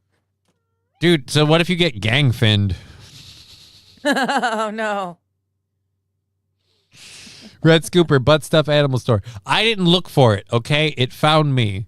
I have Found sites that I us, go damn to it. that I find stories on. And let me tell you, do you think I, as a decent, like, any chance that you read that as a story and you find out there are some fish that apparently are diving headfirst with reckless abandon into other fish's buttholes, and you're not going to bring that up on the show? I've got 3.5 hours to fill. This story was bound to fit somewhere, if nothing else, in that fish. But I'm dumb. Those fish are going to train on that, Ray, right? Yep. Oh. Those fish. Oh, man. Oh, my goodness. Yeah, that poor Ray. Not an entrance. Yeah, I don't think they care there, Pav. But again, that's my question, though. The fish can't survive in the state. How do they get back out? They need to leave what at I'm- some point. Yeah, yeah. Right? Where's fill some holes when you need them? You need some moist poops. Oh, damn it. Now you got this on your logarithm, Johnny. Yep. Or algorithm. Oh, That's it. yep. Just like that fish, Johnny shoved the one in. I don't think so. I don't think it's not. At least underwater, they don't fish. need lube, right? Or maybe that's a bad thing because it's just that much easier. Dude, like, Force yourself upon I had someone. to dive on in there. Did you see how wet that manta was? We're in the ocean, asshole. It's all wet. It's 100% humidity in this bitch. Oh no. Oh dear Lord. Did they Worst tell part us is no, they'll of course they won't tell us. worst part is I was that like, that Stingray gave up the back end. They didn't even call after. It was just a wham bam, thank you, ma'am. This was all part of the plan. I'm with you. I want to know how the hell it gets back out. There's not enough space for it to do a turnaround. Well, you or 3-point. There's no space. a professor of biological studies and sciences at the New Jersey Institute of Technology, who has studied remora, says the little suckerfish may simply be looking for a tasty snack.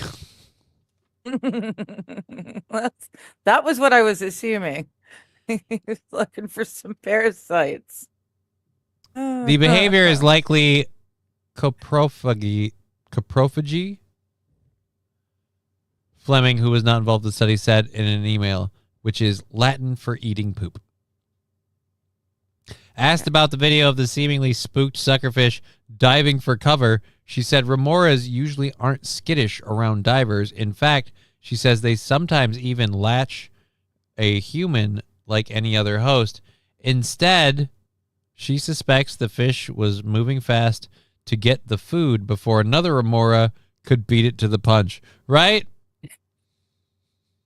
I saw that second one. So these things are literally eating the shit out of you. So they're literally like you. Anytime you feel like you need to poop, they're like, "Wait, let me get that." Yeah, wait for me.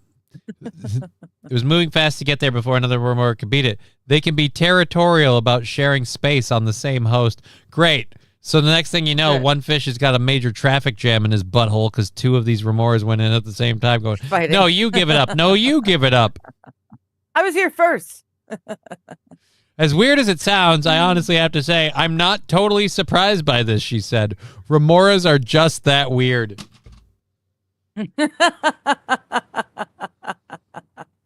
Look, I've been studying this fish my whole life. It's a huge part of my career. And I got to say, from what I know of them, diving into a butthole with reckless abandon, that tracks. That tracks.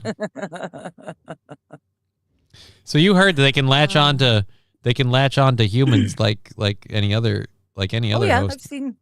I've seen that. So how long do Usually we it's on have to some- wait? Like a thigh or something. Start the I've clock. never- How long do we have to wait until one guy's like, I was diving in the Caribbean, and next thing I knew, I had this fish next to me. I thought it was cool. I'm like, hey, I'm like swimming with wildlife and nature, and then I was looking at some coral, and without even knowing, the fish just swam up my ass.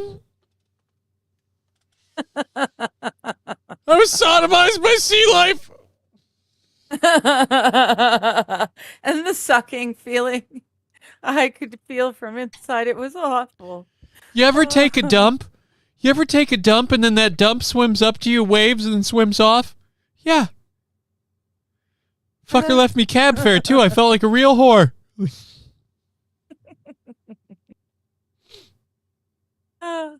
Right? Now divers have to start wearing butt plugs. Well, that's basically it. I am wearing the full-on suits if I'm going into the ocean ever again. I want there to be a nice thick layer of rubber between me and anything else. Let's fill some Oh, holes. there he is. No. Oh. It's not QZ, man. It's the ocean's version of human centipede.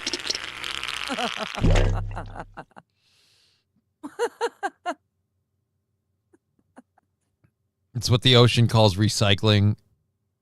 Oh, no. Oh.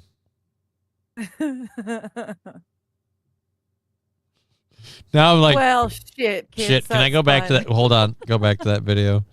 I got an idea. All right, let's full screen this. Oh, you're going to play it in reverse? No, we're going to play it. We're just going to do this. Just, so, you know, just now they're just swimming along. Just, hey, Bob, how you been doing? Just curious, what'd you have for breakfast? You know what? Let me check.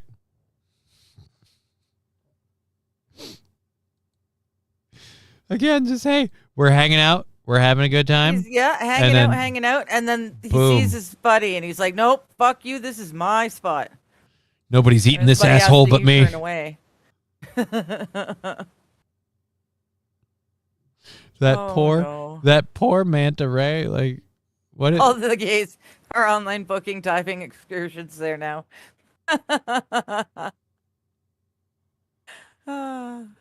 Professional ass eaters, says QZ Man. No, literally, they live to eat ass. Apparently, that's how they sustain themselves, just by viciously, aggressively diving into the buttholes of other sea life and just getting whatever they can get out of it.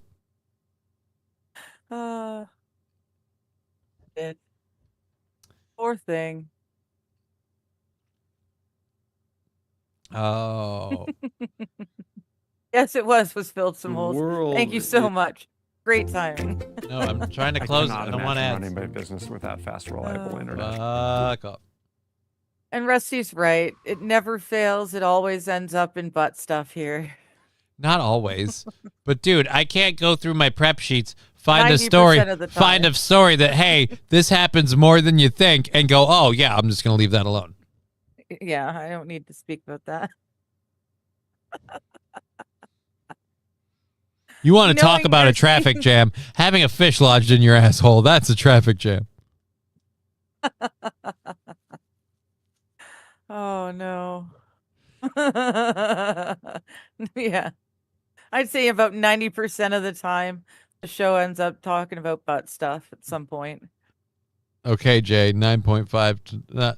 No, it's I don't lead it there. It goes there, and then I find, it goes and there. then again, people are like, we like how it's relax and chill around here. Yeah, we get the relax and chill news. Guess what? A lot of relax and chill news is laughing at people for doing butt stuff, or in this case, laughing at the animal kingdom for evolving an animal that is apparently all butt stuff. Mother Nature stepped in and said, "I need to make a fish that wants to dive a butthole like the Raiders of the Lost fucking Ark." I want fish jumping into cloacas like soldiers on the beaches of Normandy. Run for your lives, dive in a hole, and evade enemy fire. However you can. I know, buddy. I'm having fun with it. Suddenly the movie Escape from Remora makes a lot more sense. Wild Saffron pointed out, excuse me, we deliberately allocate time for butt stuff. So it's kind of in the channel title. If people can't figure that out, they should probably go touch grass. The Game Over podcast.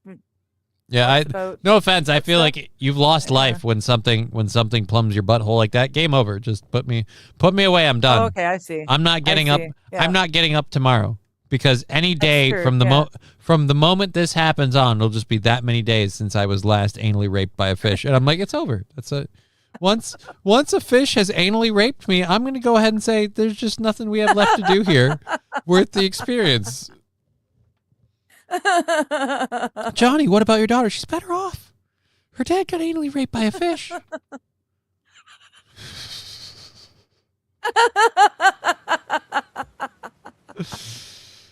She's better off. Oh my goodness. Oh.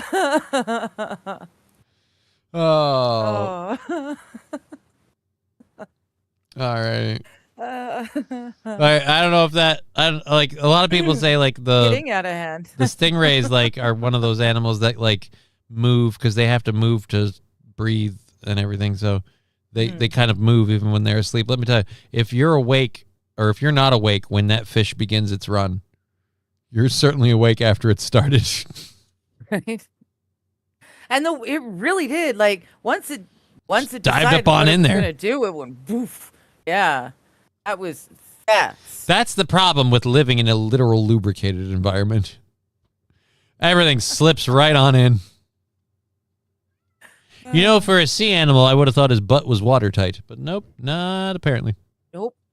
Watertight, maybe. Not fish tight. Disney got really perverted with the live-action Little Mermaid. Oh, why? Did they include that? That would be funny if they included that. That would suck if you're one of the mer people, because then you have one of these cloaca things. Because they don't have front holes and back holes. They just have a back hole. Yeah. So you got to worry about fish getting up in your butthole. I don't know. Maybe it's the fun thing to do on a weeknight in their world. I don't know. Maybe. Again, I really don't like the idea of a whole bunch of merfolk being I didn't know raped this. by suckerfish. I didn't know this when I started the show today. I'm never swimming in anything but a pool ever again. Like, no. Oh my god. Daddy's never coming back, sweetheart. Why? Well, because he was sodomized by a fish. That's why. Okay. There are some mistakes you don't walk back from. That is true. Rusty Grammar now saying, I'm a menstruating middle-aged white woman that is single because no actual man wants to date me because I'm a miserable cunt. Hurry up, management. What do you want management for? First of all. Secondly, those several of those statements about yourself conflict directly with other statements about yourself that you have made in the past. And I'm almost positive, haven't we met in person? Could have swore you did not fit the bill on that description at all. So I might be getting my wires crossed. Mm. Yeah, Wild said God made that fish and Mother Nature just supplies the food. And he wants to speak to the manager because he doesn't agree with it. Fish dives in. There. The manta's like, hey, what are you doing? Oh, I'm sorry. Sorry, I heard about this butthole on Yelp.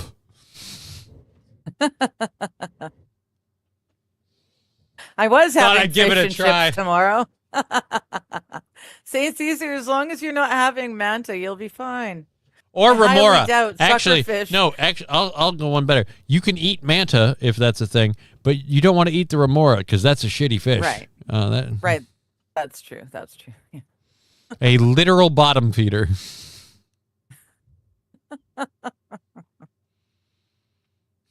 Oh no. See, we have like 10 minutes or so left in the show. A couple minutes we're gonna do 420, so a little more than 12, 13 minutes. I have a whole third hour's worth of stories. Like a whole. Oh, good. So you don't have to do any work tomorrow. No, or little amounts of work. Well, and I should talk about the tomorrow thing while I have the time before 420, which I am set up for. Right. I do have my my tax appointment tomorrow. That is before the show. I will get here and do the show as soon as I'm done with the tax appointment. The tax appointment may mean the show starts late, but we will be doing a show. It's not going to go that long that'll keep us going that far. But I might be in a rush to get home and have to prep some stories. It might start a little late, but we will be back tomorrow. And you said you'll join us after you're done with your reading stream. Yep. As usual on Thursdays, I'll finish my reading stream and then I'll come and do the last hour and a half with you. Yeah. Mm-hmm. So, and today, in another 15 minutes, well, actually in an hour and 45 minutes, I will be going live on my channels with Chatterbox Podcasts, chatting with Chatter's Choice. Chat's Choice. My lord, I can't plug myself to save my soul. You know what you need? You need a remora. They'll plug you for better too. Yeah. Just climb in a tub and let a fish swim up your ass. Like, Jesus Christ, man. So if you want to come and hang out in a chat with just me and talk about whatever chat talks about, but we talk about it on screen, please do join me. It'll be fun. Yay me. I love what Wild Saffron saying to MSO. When mom's cooking is so bad, you'd rather eat ass. She told him eat shit. They said, okay. Yeah, that's hey man, hey, you mind if I latch on and catch a ride with you? Oh, I eat shit. Like, all right, deal. Whoa. Well, I need the ride, damn it. I didn't sign on for this. You were asking for it. You literally told me to do it. I didn't want you to take me literally. Well, I want you to take me to the Bahamas, so keep swimming. I'll be back here. I promise I'll have your pipes so clean by the time we get there. No muss. No fuss. Swim your ass to the back of the bus. No muss. They just. Oh no. Oh. Now I'm waiting for I'm waiting for 420 to do. Here we go. Oh, good. I know we've got 10 minutes. I can't math. We got 10 freaking minutes. A good healthy 420 burn. We didn't do a big funding segment today, so we didn't do any burns today. Which I like, as long as the show's covered, I'm totally fine with, because right. I've kind of that makes it since this. Well, no, but just since events in my life have transpired, I'm fine with smoking less weed. I've discovered in my age. Okay. I see where Besides, you're going with that. No amount of smoking weed would improve or depreciate the entertainment value of. Yeah, apparently there's a whole breed of fish just swimming right into the ass of other fish. You know what, turducken? Well, just imagine if the chicken ran headfirst into the turkey. Like on purpose. like the turkey came out just and then he bent over to start pecking at the ground, and the chicken's like them's fighting where it's just and then boom, right all the way in. And just before he disappears inside, the duck goes, "Oh, what's going on over here?" Whoop. Wow, it's quite the spread you've laid out for me in your guts. I'm gonna eat these. Jesus Christ, I honestly, we have 9 minutes left, and I'm looking at stories. I've got a story that I haven't gotten to from I think from last week about an area in France that had a drunk deer, like had to warn people of a drunken deer, and I don't like that's the thing. It's an old story, but I'm like, I don't know if I can. Well, nothing beats funny. Nothing beats deer. Nothing beats nothing beats cloaca diving fish, apparently. Like that's just well, yes. Like enough. Yeah, this deer is drunk. You know what? I bet this deer would dance around just like this if a fish swam up his ass. All right, is he drunk or does he have a disease? Isn't that a... Yeah, that might be a...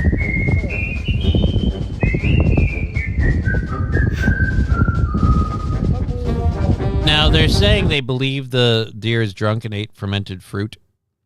But isn't there a thing that causes them to... Like a parasite I'm thinking thing? if there's like a tick or something bothering its ear. But they're saying police had to warn people about this drunken deer. So I'm looking at the video. Do we know he's drunk? What if he's just sick?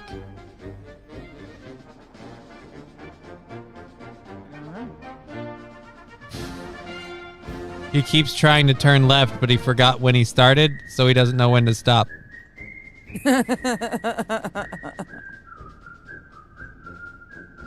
I'm more worried that that's that brain parasite thing. Yeah. Because his head keeps swifting to the left. I don't know, or he's drunk as fuck. Hey. To be fair, deer are morons, says Scruffy. Right, so we can't tell if this is just a drunken deer, regular dumb deer behavior, or, like I said, an infected deer. It's really hard to make it out. But apparently, police in France were warning drivers to be aware of a drunk deer and other inebriated wildlife wandering into roadways after eating fermented fruits. Oh, okay. So it wasn't just a single lone deer. It was apparently, Apparently, there's a whole forest full of drunk fucks. Okay. Okay, well, that, yeah. Not all road users are sober, the Post said. Not all road users are human. The Sonot-les-Laurie Gerrymandier posted this showing deer frolicking. Okay. They wrote the deer and other creatures became inebriated after eating buds, fermented fruits, or decaying plants, leading them to totally unpredictable behavior. Drivers were warned to keep a lookout for the suddenly crossing inconsistent trajectory and immobilization on the road and disorderly escape. If Bambi overindulges on the forest apricot, it might not be the time to drive like you own the road, the Post said. Yeah, fair enough. Makes sense. The deer has been littering and smoking the reefer. And we're going to sit here and watch you smoke the whole bag.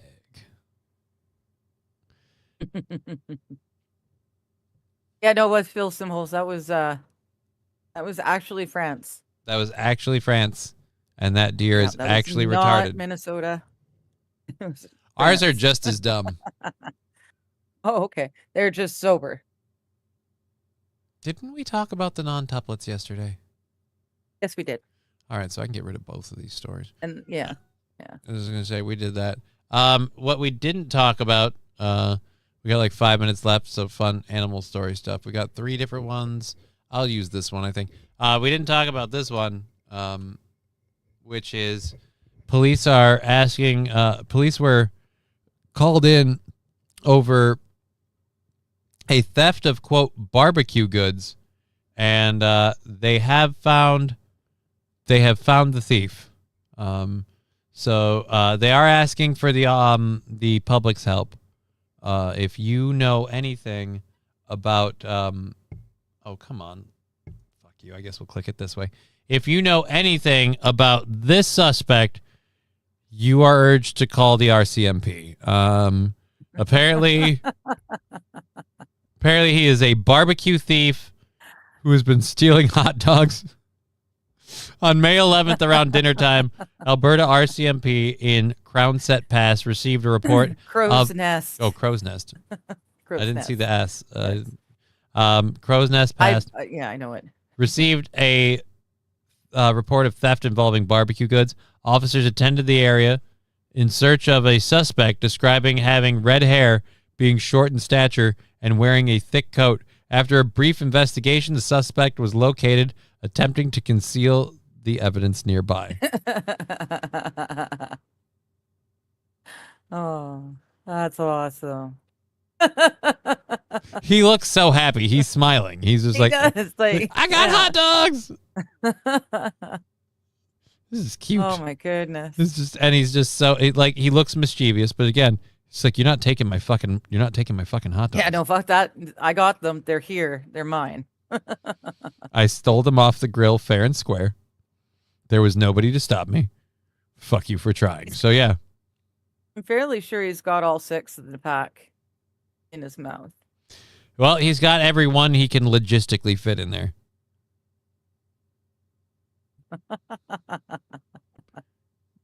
So This fox is my spirit animal, says Mr. Q. look, I'm not gonna lie, he's kind of my spirit animal. I enjoy a good hot dog. Yeah. I love brats. I love here's one of my things, that one of the reasons I think like a lot of people love Quick Trip, right? I don't know how much a lot of people love Quick Trip. I don't mind Quick Trip, but have you ever seen a roller grill? I don't know. Do they never have roller grills? We've got roller grills, not in Quick Trips, but we've got Right, roller but grills, like yeah. I miss roller grills because Okay. I used to work at a Super America. We had a roller grill. We had all sorts of fun little roller things on. You could get the cheeseburger brat or whatever, and we had all those kinds of things. Like, and I like those, like the different like kind of brats and hot dog things you could get on the roller grill. They're nice. They're good. Mm-hmm. But nope. we Sure. don't- I had never did any of them because I thought, God, how many hours could that have been sitting there just slowly rolling? Oh, well, I used to work at the gas station, so I know like how many hours could it sit there. Well, it has to be there for at okay. least 30 minutes to get up to cook temp, and then it just kind of holds at that temp. And because it's rolling, it never burns, so it's just like, yeah, it's there for a while. But if it's there for too long, like they're going to take them off. I don't know, unless the place sucks. It's gas station there's food. When reasons. aren't you rolling dice, okay? Like Fair enough. you could dress it up. I You can choose dress not. it up however nice you want. It's still an eatery that's in an active area for people that are traveling. So it's just no matter what, there's a chance of like outside infection. And I need to find whatever hair is on this mic that's driving me nuts.